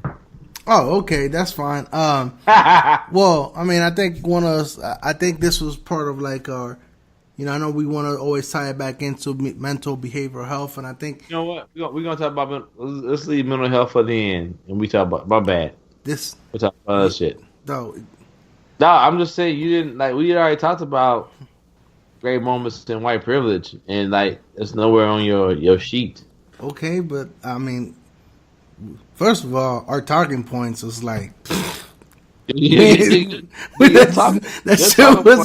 shit was like your talking points move. That's a move. You sound like a nigga about to go to an R. Kelly concert, nigga. That's a move point. I mean, that was just like I don't fucking know. That just you asked me what was going on with me. So if you don't have nothing to talk about. Before we get into the other segments. So we're talking about kids. We've been on kids, so we can stay in line with that. I'm gonna read this headline to you. Can I read this headline to you? Yeah. Just let me. Just share your screen on the Skype. I can read right along with you. Damn. Technology, use it, nigga. Hold on, nigga. Technology, use it, but you shared your talking points. But shared it in a format that cannot be opened up on Google Drive. In the meantime, this short, brief intermission is going to be brought to you by Weak Ankles. Support them. Hey, you see this shit, though? You see my screen? Nigga, why you laughing before I say this shit? Anyway. Headline. 4 children blamed for being molested by teacher. Hold on. 4 children blamed for being molested by teacher by school officials. Did you hear me right? I'm reading it, bro. Are you kidding me? You didn't see this shit? I could have swore I put it on Twitter. 4 children, each about 9 years old at the time, reported more than 10 years ago that their teacher had groped them and forced them to touch him over his clothes. After discovering past similar reports about a teacher, the parents sued Palm Beach District for negligence. Hold on. I ain't gonna read the whole story to you, but let's get to this right here. Plaintiffs were old enough to appreciate the consequences of their own actions and to be held accountable for them. The school district wrote in court filings obtained by Palm Beach Post and Sun Sentinel. So basically, they're saying, 10 and under are being held accountable for their actions when it comes to being molested by a motherfucker who's a teacher. What the fuck? You hear me, nigga? What? That's fucking crazy. Mm-hmm. So they're blaming they're saying that the kids knew they were old enough to recognize what their actions were doing. That goes back to saying like, when a woman gets raped or assaulted or sexually molested or whatever the fuck, they go back to like, what was she wearing? Blaming we're blamed. Basically, a school board said that 10-year-olds are old enough to be blamed as victims. Man, look, that man, as pissed off as as angry as I can get with this shit. Hey, you know, I gotta give credit to the fucking lawyer who built up this fucking case, yo. Huh? I have to. What? Oh, brief intermission. Weak ankles. But here's the thing, though. Like, yeah, Maury, I could see them thighs. Hold on, I could see the inner thighs, Maury. I can see the inner thighs. I can see the meat on the legs and the back of the hamstring looking tight. I probably can't see you. He's talking now. But anyway, you hear what I'm saying, though. In all of that, never once did they deny any of that happened. Because they want you to be so, like, you heard what you said. Your initial response is anger to the absurdity of it, but you don't even say the fact that, hold up, these niggas never once said it didn't happen. Right, bro. Like, because does it need to be said, though? But I'm saying though, but peep it though. You get so, but like from a legality standpoint of it, you get so caught up in the anger. No one ever says, hold up. You motherfuckers never even said it didn't happen. Y'all just saying that children are to blame for this shit. Man, I think we just need to go, we need to simplify this shit as that right is wrong, right is right, wrong is wrong, bro. I mean, I agree. That's fucking ridiculous. That's ridiculous. Understand this. This report came October 13, 2017. Dog. This is the world we in right now. I don't hear nobody saying, "Oh, when did this happen, nigga?" October 13, 2007. Well, it happened 10 years ago, but it came out October 13, 2017. That's fucking crazy, though. Like, how you gonna blame kids, man? Hold on. You reading? Hold on, you reading? So hold on. So the school board added, 12. They added through their actions and or omissions, plaintiffs conducted themselves in a careless and negligent manner, and such negligence was a contributing in or sole proximate cause of their injuries and damages. So basically, once again, the victim is being blamed for what happened to them. That's and then it says the board defended its argument in a statement this week, saying it must consider all legal defenses on it. Of course, they're fucking covering their own asses. Of course, that's gonna happen, bro. So fuck children. The district is more important. No pun intended. The district, my bad. No pun intended. The district is much more important than the welfare of children. The district, which you trust with the welfare of your children, is much more important than the welfare of the children. Yeah, their image. Think about it. Their image, yeah.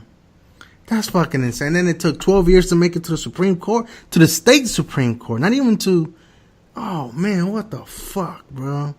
So that's why. I hope that there's no statute of limitations on this, though. And I hope that they get. That's why you have to watch. But I hate that we're in this world. But we've always been in this world. The only thing is, like, people go, "Oh, it's different now. There's much more sick people." No, there's not. There's not more sick people. There's always been sick people. Social media, news, and access to this information has made it much more prevalent. You know what I'm saying? I think people have had this willful ignorance. Is willful the right word? They've had this ignorance to what's going on around them. But technology has made it much more accessible to know to what's going on around you. Technology has made it much more accessible to know that the motherfucker who stays 10 blocks, 4 blocks, 5 blocks down the street is a fucking pedophile. And then that's another thing too. Like another thing, something else that'll pop up after like an effective to this is gonna be like anybody that shit happens to him now, they're not gonna be encouraged to speak up after seeing this fucking article. You know what I'm saying? They're gonna be blamed for this shit, man. That's fucking crap, man. That's fucking bullshit. And you know what? Even if it's 12 years, I hope they all fucking get whatever they got going now, whatever they got coming now, regardless of whatever the fuck they got. I'm sorry, that was a bad bit of news. So we're gonna have to get off here in a minute because I think my children are waking up. That's let's fine. move on. Let's move on to great moments in white privilege. Well, here we go. So to our 5 or 4 or 6 listeners out there, so when we talk about great moments in white privilege, it could be positive, it could be bad, but it's all about white privilege. It's all about white people using their privilege to say something either positive or negative. But at the end of time, the overall arching theme is they're allowed to say this shit, whether it be good or bad, because they are white. Does that make sense to you, Frank? Yeah. If it makes sense to you, fuck everybody else. Yeah. Anyway, the only reason why they're saying this and getting away with saying this is because they're white. And I'm sorry, we have not fixed the ability to play audio over the podcast yet because we don't have white privilege. I don't know what that is all about. It's a joke. Anyway, so first up is in the NFL Hall of Famer Joe Namath to Fox and Friends. Look up the definition of oppression, and let's at the same time we can also file this under the what's that term? A broken clock, a drunk ass broken clock is right at least twice a day. So basically, Joe Namath, he went on Fox and Friends and gave them niggas the look of I don't understand why I don't understand that niggas have been oppressed for centuries. So blah blah blah. So he defended the NFL players to take a knee during national anthem, saying it's their right to do so. And in quotations, he said, going back to what Colin Kaepernick initially did, it was to point out some injustice that's being done to the black race, Namath said, or to people that obviously, when you look, and I say obviously, some of these dash cams and shootings that were done to unarmed people. He was reaching out and trying to get more He was reaching out to try to get it more investigated. So that's where the oppression thing comes in. Blah, blah, blah. So some people ask, I'm not here. I'm not there. But I've never walked in a black man's shoes either, Namath replied.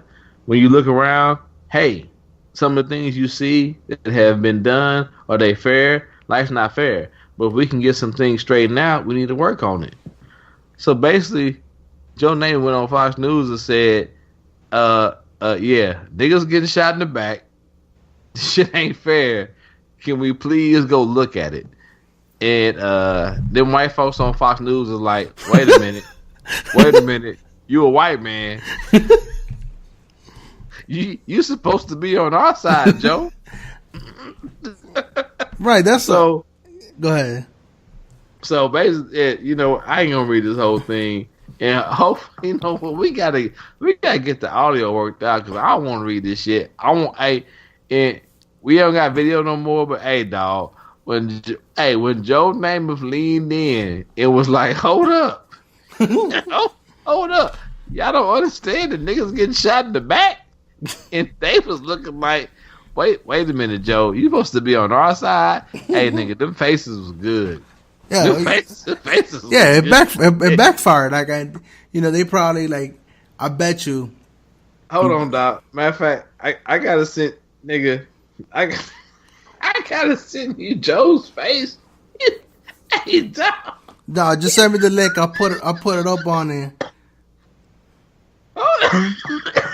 My bad. No, I'm laughing. These 3 white people. Hey, matter of fact, I'm looking at the picture right now. This one white dude next to Joe, this nigga was looking at his hands, dog. He's looking at his hands like, hold on, Joe. You're supposed to be with us. Yeah, I think it just backfired. And good for Joe Namath, man. Like, I feel like he's always been one of the, quote-unquote, for lack of a better word, terms, good guy. He's always been on the right side of things, man. Broadway Joe, he's always been on that. Even when he was hey, hold Hold on, I ain't gonna sit here and act like Joe ain't never been drunk, nigga. Nah, he been drunk. Hold on, nigga. Hold on. I'm gonna put it in. I put it in Twitter, but I'm gonna put it under. Hold on. Just tag the Nicaragua and podcast.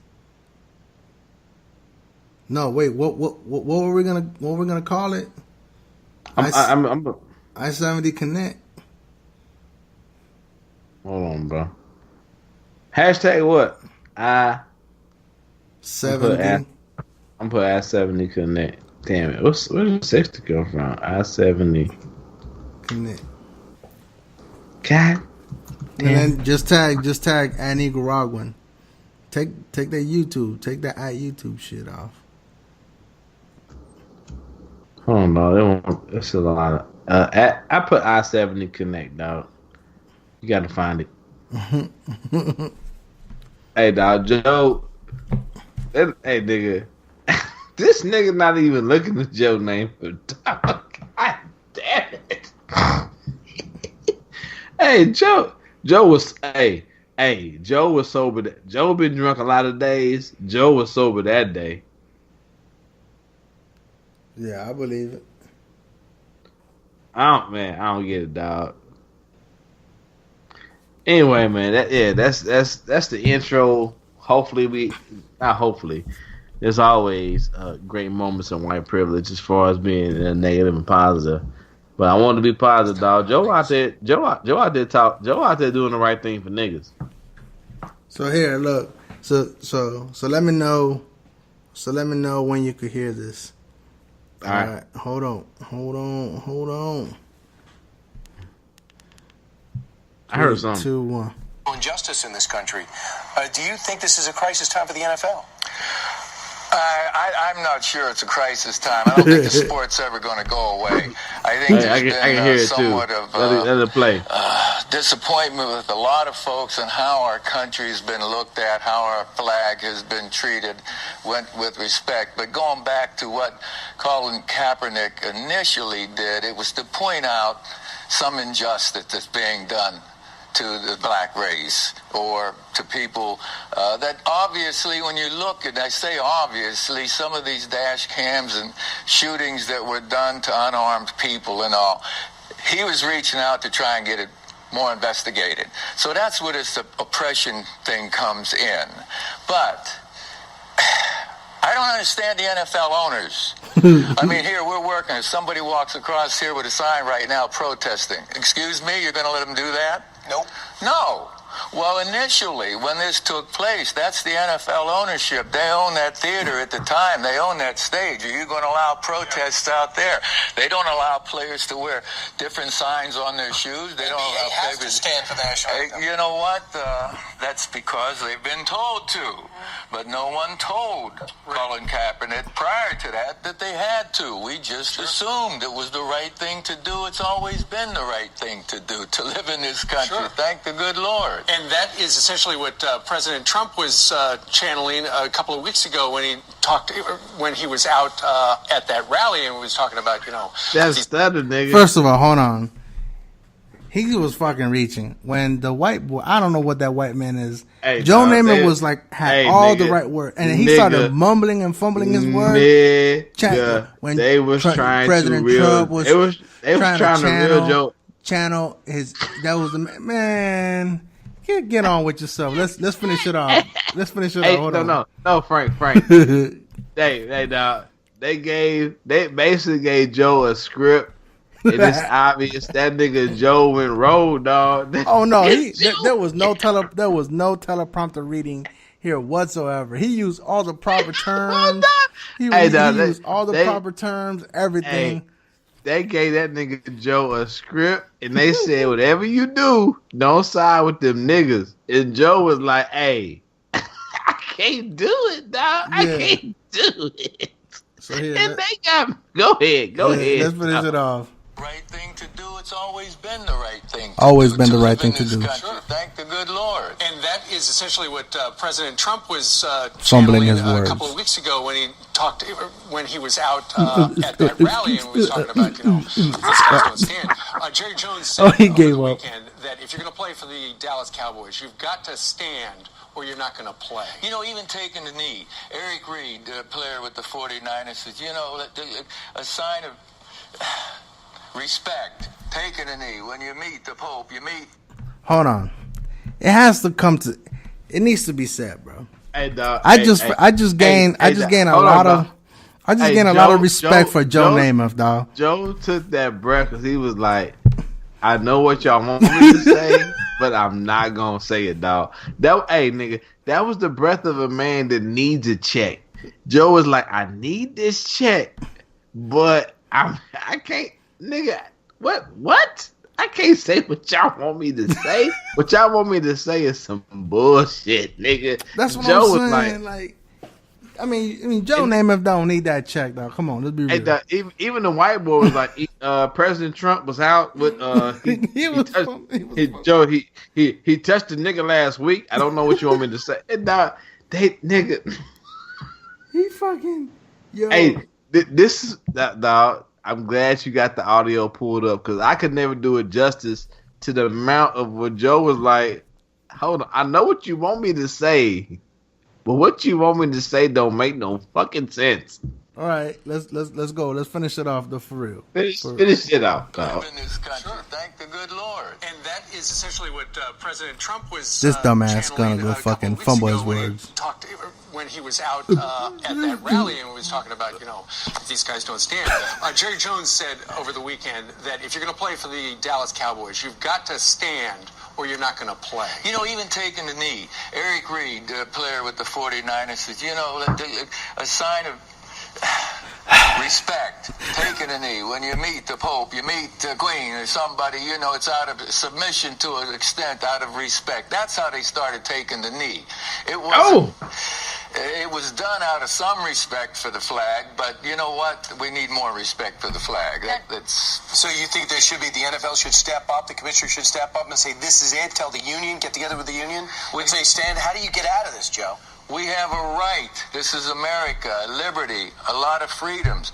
Ownership has ownership. Again, if somebody starts walking through here carrying a sign, what are the powers that be at Fox going to say to you? Excuse me, go do that somewhere else. Don't do it in the workplace. What about you personally? What if your whole team took a knee before the national anthem? Would you participate? And what if they did it during the national anthem? I'm not there, but I've never walked in a black man's shoes either. And I don't know. Over the years, man, when you look around, hey, some of the things you see that have been done, are they fair? Life's not fair. Children are born with handicaps. Life's not fair. But if we can get some things straightened out, we need to work on it. Well, it certainly has started a national dialogue. I mean, all the way from the president on down to Broadway Joe talking about it. And you're talking from your heart. What I'm saying? I think the producer was like, yo, cut him off. We need to go to commercial break. I have never in my life seen a white man told that line the way Joe told that nigga. Did he hit that? I have never walked in a black man's shoes. Hey, and he kind of like, hold on, hold up, I'm still white. I never walked in a black man's shoes. But like, it's like it's like me being a soldier, bro. It's like niggas be like, do you stand up? Blah blah blah. Yeah, I stand up because I believe in a certain cause, and I also have fought for a certain thing. But it's like we have gotten so far away from there being a gray area, right? White people and also black people can't understand there is an in between. You know what I'm saying, Frank? Yeah. And Joe just put it out there beautifully. Like, okay, I do. He just said, I do understand there's a certain respect that should be held for the flag in this country. Also, I have never been in a black man's shoes. Also, there's a lot of things he didn't say fucked up, but he basically said a lot of things is fucked up that needs to be fixed. And I don't get what white people don't get about that, bro. Also, there's a couple of niggas out there who are like, everybody needs to stand. I don't get what these niggas don't get about that, bro. Nah, yeah, like I understand. He was on point on everything, though. Like, Like even like I could even see the motioning like in his in the person's like the host. They were like, "Yo, I don't know." He felt uncomfortable, dog. He felt you all saw three of the hosts were uncomfortable. Well, the hosts are uncomfortable because they're like, "Here's a white man who's not like just agreeing with us outright. Here's a white man who says, yeah, I want everybody to respect the country, but I also think there's some things that are fucked up about this country when it comes to people of color, whether they be black, brown, yellow, whatever. And it's like, and he's looking at, if you look at the video, he's looking at them. It's like when I sit back and think about like white, like when I think about like my white friends who are what we call quote unquote awoke, and they're at these fucking cookouts with these racist ass other family members, and they're just sitting there looking at them like, what did you just say? That was Joe. That was Joe Namath right there. Like, huh? What are you saying? Right. That's not how it works. I've been like Joe Namath is saying, yeah, we get paid a lot of money, but when we go to these cities, white folks treat these. They're not wealthy because wealth is the whole thing as far as like generational. It's like your family got money, so these niggas is rich. You know what I'm saying? So when we go to these other cities, these white people still treat these rich niggas like niggas. That's what Joe's saying. That's that insight, you know what I'm saying? Because a lot of these white folk, especially unless you a superstar, and back then, unless you was a quarterback, you wasn't no superstar, you know what I'm saying? Yeah. So Namath is saying these niggas might be, and back then, who knows what rich was, but these niggas was like living above the fucking poverty line. That's all we know, right? They living above that middle whatever range is. But when we went to these cities, these white folks didn't know these niggas. They just saw them as niggas. That's what Joe was trying to tell these white folks on Fox News. Right. But he couldn't come out and say it because he still want to go back and get his little job at Fox, at CBS, at ABC, at ESPN. He still want to get that sideline job. You know what I'm saying?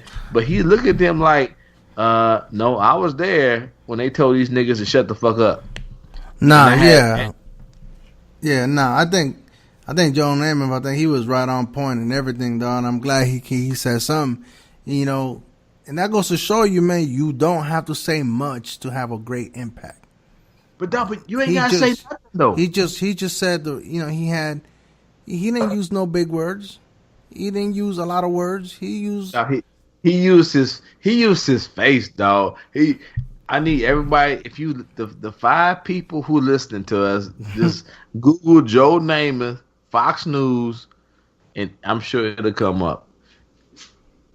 Now you have to understand that Joe Namath probably is like 25 to 30 years older than anybody else on that panel, though. And yet he's the one with the most sense. And this man went to Alabama, bro, at University of Alabama for 4 years. 4 years. All I know is, and and he's white. He's whiter than white, blonde hair. All I know is Joe Namath was on Fox News looking at them 3 other white people like, dog, Joe Namath, you got my salute of the week, dog. I thought he was like, dog, like if you like, cause I'm listening to the audio, so the audio alone might like lead you a certain way, like okay, blah blah. But if you look at the audio and video like you did, you see Joe Namath looking at them like, y'all don't get it. Like, y'all dumb, dog. Like, for real. He looked at them like I look at, like, Logan, dog. Like, for real, dog? Like, Joe Namath was like, yeah, I might be a drunk. I might show up on the sideline with 1 too many shots in my system, but today I'm sober, and you 3 motherfuckers ain't getting it. Yeah. So yeah, man, that was a good introduction to moment in white privilege, whether it be negative or positive or good or great. It was a moment in white privilege. And then once again, everybody goes, well, why? I will explain to you. They go, well, why is that a great moment in white privilege? Because let that be a black man on that same board saying the same shit Joe Namath said, and we still be talking about it. So is this like the equivalence of Itwan? Or is this the opposite of Itwan? Pretty much. It's pretty much Itwan. It's pretty much it.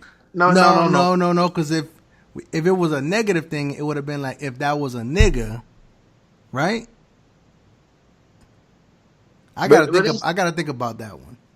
But there's also Sitwan, which means since it was a nigga. You never heard that shit, have you? No. Hey, dog. Listen to how Five started, dog. So there's an Itwan and there's a Sitwan too. Sitwan means since it was a nigga. So go ahead and explain what Itwan is to those that don't listen to black podcasts. So shout out to High Five Starter Crew. High Five Starter Crew. High Five Starter Crew. I don't want there to be no beef. They started it. They started If we ever blow up for any reason and like y'all dig into the archive, I doubt we ever blow up. That is they thing, and they get full credit. And I love them niggas. So Itwan is basically Itwan means if that was a nigga. So it basically means so a white dude might do something, say something, whatever, and they get a pass, right? Basically, I got into a Facebook argument. It's perfect. I got into a Facebook argument with some dude about Marcus Peters, cornerback for the Chiefs. And he was like, Marcus Peters is trash. He's this, and that. He got into arguments with his college coach. He choked his college coach, and also the I will say the college coach to this day still denies that Marcus Peters ever choked him. So I disprove all that shit. Marcus Peters got dismissed from the team the last 4 games. Blah blah blah. Right. And so I said, so what about Travis Kelce? He was like, well, Travis Kelce, he's immature, but he's not bad for the team. Come to find out, Travis Kelce got dismissed from the University of Cincinnati where he went to school at. Travis Kelce got dismissed for a whole year from that school. So from 2011 to 2012, Travis Kelce didn't play. Travis Kelce's also been in the league a lot longer than Marcus Peters. So I said, so why is one player who is a black shitted upon more by you than another player who's white? And that's where you find the Itwan. So the Itwan is, if that was a nigga,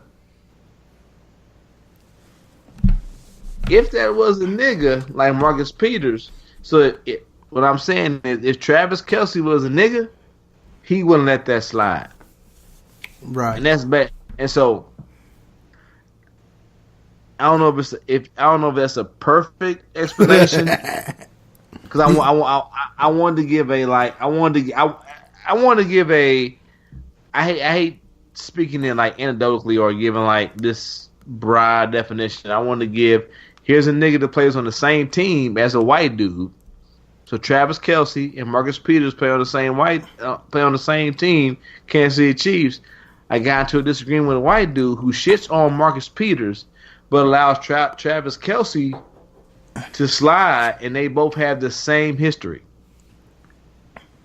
Does that make sense? Yep. So basically, if that was a nigga, would you let that slide? If that was a nigga, would he still be getting that same pushback from you? So Itwan. But Sitwan is, think about it in reverse. Here's the same situation, Marcus Peters, Travis Kelce. Sitwan will be, since it was a nigga, be it AKA Marcus Peters, since it was a nigga, you shitting on him. So Marcus Peters, and I asked him, and the guy I was talking to it about, he's like, well, he got in trouble in high school, he got in trouble in college, trouble now. And I kept saying, like, what's the trouble? What's the trouble? What's the trouble? You keep giving these very vague reports of what trouble is. Well, he choked his coach in college. And I'm like, but it's been disproven. but since it was a nigga, you sit wine. Don't believe don't believe the coach who said it wasn't true. Don't believe any of the staff that says it wasn't true. But we're gonna believe the NFL scout who remains unnamed. This dude literally debated me like, well, this one person said it was untrue. This one person said it was true. And I was like, so you got a coach who is named said it wasn't true. You got several of the staff there in Washington who said it wasn't true, but you don't believe one person who refuses to make himself name to decide it was true. Yeah. I'm like, hey man, hey dog, I can't debate with you on this shit. I'm gonna send you to race. I'm gonna send you on to racist heaven and going about my day. Is that a good explanation of sit wine, it wine? Yeah. I mean, it'll work right now. It'll work. So I wanted to use real life definitions, but sit wine means since it was a nigga. So if you going about your life, your day to day, and you think, damn, that black dude is really getting shitted on. Lean back and ask yourself, if that was a white man, would he still be getting those same repercussions? And if you can say no, that's a sit wine, since it was a nigga. And if you're going about your day to day and you say, that white dude is really, really, really being allowed to get away with a lot of shit. But if that was Jerome or Jamarcus or Cleophas, they'd be fired off top. That's a it wine. If that was a nigga. Jerome. Hey, yeah, shout out Jerome. Tyrone and shit. I don't know no white Jerome, so that's why I said Jerome, dog. So before we close out or before we go to our next thing, I gotta say this. I am in Frederick, Maryland. I got one more week to go. I was able to meet up and catch up with the members of Three Guys On, the creators of Three Guys On. Shout out Three Guys On and the Sock Pocket Nation. No, Sock Puppet Nation. No, Pocket. Puppet? No, whatever. It's not Pocket. It's Puppet. Sock Puppet Nation. Oh, I guess I wasn't right. Anyway, so I met that's a tank. Yeah, I met Randolph Terrence and I met Andy Klein. And Andy Klein was the closer. I went to a show. He killed it. It was pretty good, actually. And Randolph Terrence, actually, shout out to him. Excuse me. He was originally he was just gonna buy me a drink, which he did, and we shared a drink. But he actually was able to get on the show and do his 20 minutes. It was actually really good. I thought it was. I mean, granted, probably me and him and one more person was a person of color. And even though I laughed, he was going in on white people and Trump supporters and all that shit, but in the middle of Arlington.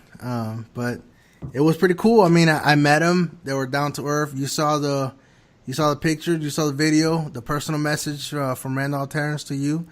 It was great, man. Unfortunately, I wasn't able to go to the Saturday meetup, to their actual show at the DC Draft House. But because it was too late, man. I was too tired. I was like, man, I'm not driving an hour like that, because then get back late, whatever. But I mean, hopefully, like I said, I mean, they were great. I mean, I had a good 30-40 minute conversation after the show ended on Wednesday with Randolph and even Andy Klein. They were just real welcoming, man. And I mean, I know it sucks that I met him before you did. But at the same time, I hope that one day you can meet him. Hopefully, I'm there with you so we could shoot the shit and maybe bring them on and interview them.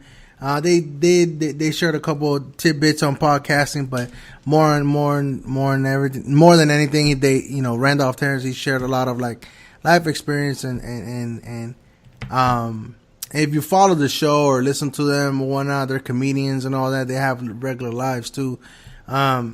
Randolph, it's like the grandparent or daddy of a lot of the comedians in DC area, comedian daddy or whatever, and he really is, man. He's really welcoming. He, like I said, I mean, they made me feel real comfortable, dog, like around them. Like it wasn't something that they were like it wasn't just for show, that they were just like, hey man, come down, this and that. No, they were real accommodating. They were real nice. I feel like, unfortunately we had a limited time because, they got families they got to get home to. So, but it was fun, man. And hopefully I represented ourselves, the Nicaraguan podcast and ourselves, well, and we'll see what on Monday morning or Tuesday or Thursday morning, what they say about my meetup. So, but it was great, man. It was great. And thank you for introducing me to them, though. Because really, it was all because of you. Nigga, it wasn't all because of me. I mean, really, that shit. I would have never known. Nah, like I said, I always try to put you up on good podcasting, and I get it. Like High Five Starter, I think it's really like one of those things. Like it if you don't like it, it's not a thing like you just don't like. It's like you still like good podcasting, but it's like even when I started listening to them, I really like it was like 6 months, and I really like I listened to 2 episodes, 6 months. I find myself saying some of their little slangy shit like it wine, sit wine, black QB agenda, shit like that, and I was like, oh, hold up, where'd I get this from? That's those niggas. So, like, I don't expect you to like everything out because we just different. But like, whenever I find some shit I fuck with, I always be like, hey, give it a listen because I think it will add to our podcast. Nah, yeah. I mean, like I said, it's been great, and I know like I missed the Negro Con with the black guy who tips and Where's My 40 Acres and I think it's that movie trailer MTR folks were gonna be out there, and I really wanted to go to it because it was here in DC, and but I missed it. Fortunately, I couldn't schedule my training and that weekend in between. But like this was like my Negro Con for real, like my equivalents. I met the people that I wanted to meet. I genuinely wanted to meet them, and I wanted to discuss some things and see them and perform. I like seeing them at their craft. I don't want to see them record a podcast. I wanted to see them, do their craft, which is comedy, and then they did. Right. They did the damn thing, right. and I appreciate that. Like, and hopefully, maybe one day we could meet up with other people. I mean, like some of the people that we listen to. So it was pretty good, man. Like. Like I said, I hope that we made, I want to say that we made friends, and they have supporters in us. So, I wouldn't be surprised if they give us a listen. I told them like that our podcast is the direction that we want to take it is probably going to be freelance, but we always want to try to tie it back into mental/behavioral health, and self-care too. So. And because there's not a lot of podcasts around that are based upon that. It's more of like movie news, TV news, music, politics, or comedy or whatever. Mm-hmm. But there's not many people dealing with mental or behavioral health or self-care and then still living a normal life. So, but anyway, so I just wanted to get that out there before we closed out or go on to the next segment. No, yeah, and I agree. Like I said, but like if like the 5 people who listen, cause like it's weird because I came upon the Black House Tips because of a random podcast. Well, actually, I listened to last podcast. No, it wasn't. Damn it, it was not last podcast on that. It was basically a liberal podcast that I listened to that had Twitter, which is This Week in Blackness, which is Elon James. He had a short snippet on there. So from there, I started listening to his podcast, and Rod from Black Guy Who Tips would call in on his podcast. And from there, I was like, damn, this nigga funny. So I started listening to Rod's podcast, This is like years ago when Rod from the Black Guy with Tips was actually working. So then he like got fired, whatever the fuck. So they started doing that shit full time. You know what I'm saying? But from Rod's podcast, I started hearing about fucking High Five Starter, and from there, I listened to High Five Starter. But Rod had the three guys on. He had them niggas on listening to that. So it's like, if like our 4 or 5 fans listen to us and they start listening to the other podcasts, they will start to get other podcasts. And like for me, that's how it works, man. It's like each one teach one. We all build upon it, and we start listening to this personal media. You know what I'm saying? When I say about personal media, we're not listening to this poisonous shit as far as like CBS, NBC, blah blah blah.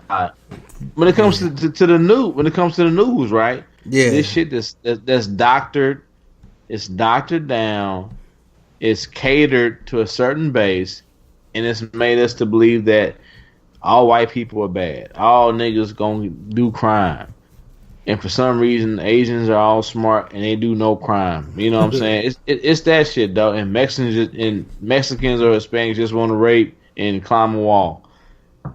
So no, what I'm saying. But outside of that though, it's like. You like, I don't even like. I do listen. I think you just froze up.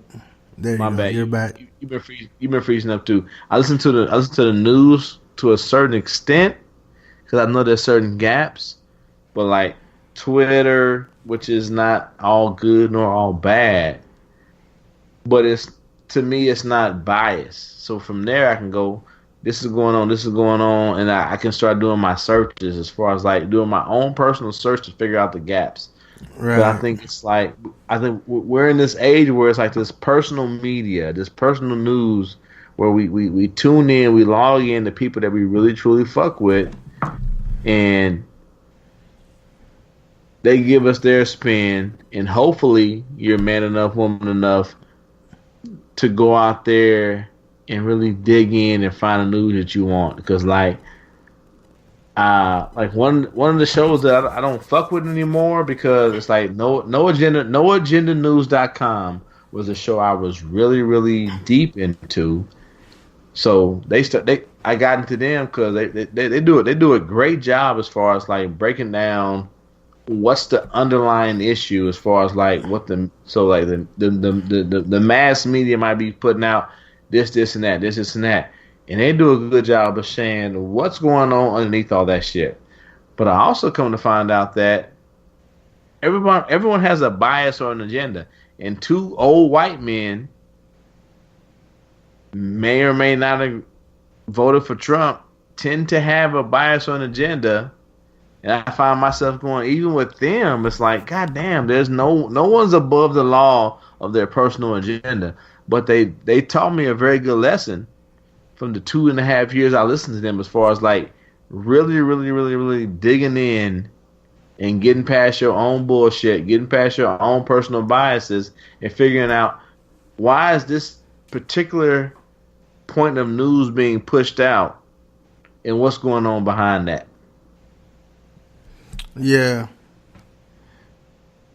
And I say all that to say, my bad. Back to my original point. Just like, I'm sorry, dog. I'm like lately I've been on like just with all this shit going on with Tang 45, and I got half my friends I had to cut off because they with this nigga, and half my friends are saying burn down the world. But it's like, and if we, damn it, all that to say that like.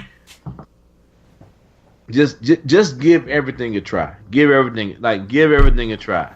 If you hear with us and you hear us talking about 3 guys on, you hear us talking about High Five Story, you hear us talking about Black Guy with Tips, and you might hear Frank talk about his other shit that he like. If you hear us talking about if you fuck with us, whether you be a fan of the show or just friends and family who tune in to make sure we still alive, like Frank said last episode. If you fuck with us to tune in, please dig into these other shows. Oh, my bad. Please dig into these other shows that we talk about, because like my whole story was about, I found these other shows that Frank now fucks with based off the fact that I was listening to one podcast. Yeah. One podcast introduced me to another podcast who happened to fuck with two other podcasts, and that two other podcasts happened to fuck with five other podcasts, and it just came full circle. So if you hear us referencing these other podcasts and you fuck with us, please trust us enough to know that we may know what we're talking about, and you might need to go over to these other podcasts and give them a listen. Yeah, yeah, you're right, because I've listened to a lot of the podcasts, and you remember me. I used to listen to a lot of sports talk, and I don't even listen to sports radio no more. Sports talk is the worst, nigga. Yeah, I listen to before I go, what's old boy, Nick Wright. Nick Wright, shout out to Nick Wright, man. He's still my man, though. Hey, he followed me. He gave me a follow and everything. I don't know if he's still following me on Twitter or not. And we interacted. I broke news on Twitter because I was listening to his interview, and he gave me the credit. I was like, nah, bro, I was listening to your interview, and I just put it on Twitter. I didn't break anything. You broke it. I just regurgitated what you said. And maybe that's why he followed me. But he, when he went down to Houston, left Kansas City to go to Houston, and then now he's on Big FS, Fox Sports 1, has his own show with CC, with Chris Carter. So that that's good, man. To this day, Nick Wright the only nigga on sports radio that I'll fuck with. Yeah, he's sports radio. He's the truth, though. And then I think, like I said, going on all the podcasts, and the other podcast I listen to is Righteous Prick with the comedian / lawyer J.L. Covan, and he's gonna be over here in my goobies on Thursday, so I'm hoping to catch him. So I think that's like a $5 show, but I think it's gonna be worth it. With the sound of his, like, the last couple episodes that I've listened to, sounds like he's giving up on stand up. He's gonna try to pursue that TV comedian type of thing. So, like I said, he's a good lawyer and everything. He's a smart person. Like I said, hopefully I get to meet him. And if I get to, first of all, I've already met Randolph Terrence and Andy Klein. So that's already a winning trip for me.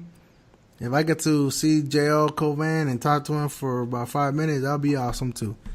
But anyway, so yeah, it's getting kind of late. So let's, unless you want another segment, let's close it out. We don't say, but I appreciate it. I'm sorry we got deep into the kid shit. I'm sorry to the fans, especially.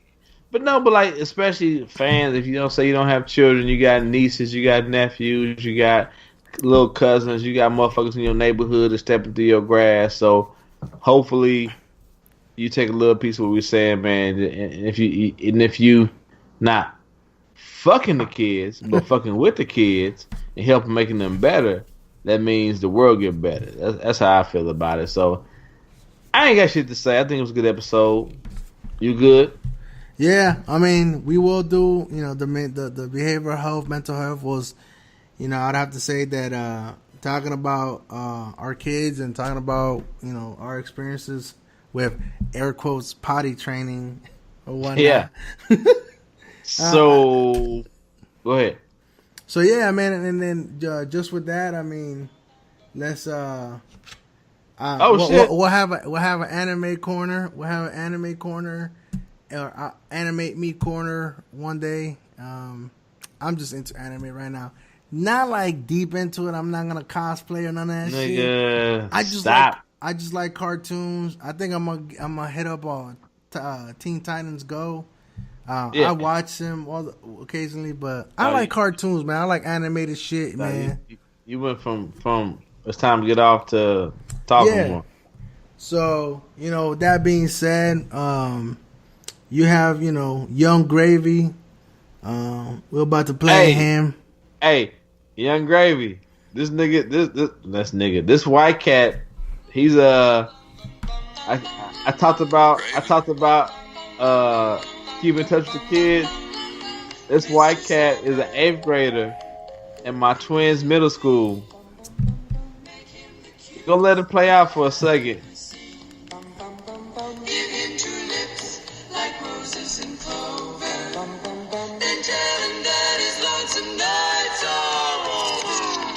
Gravy make a splash like Pippin. Shit, that's nothing. Splash. Everybody call me Big Pimpin'. No, I ain't bluffing. I'm with your mom in the kitchen, making blueberry muffins. Must be Thanksgiving, 'cause he'll bitch all the stuffing. All right, man. Hey, thank you for listening to the show. Go ahead and close it out, Winston. Hey, man, like I said, once again, man, that's a white cat out here in Missouri making it happen, man. If white cats in Missouri making it happen like that at the 8th grade level, I fucks with them. But fuck all that. Once again, thank you for your time. I am the KC Stork. This is the Nigga Rockin' Podcast, and my man is 30 pieces of silver. You know what it is. Enjoy the music. Cause of a dream, I might need a summer ring. If you got the beef, I turn your ass to smell the rings. Your bitch looking scary, I thought it was Halloween. Gravy, he be clean like some fucking Listerine. But I smooth it out like a jar of Vaseline. Shit. Posted with a MILF and her name is Charlene. Everybody wonder how she got the hygiene. It's all thanks to Mr. Clean. Mr. Clean. Gravy, why you flow so mean?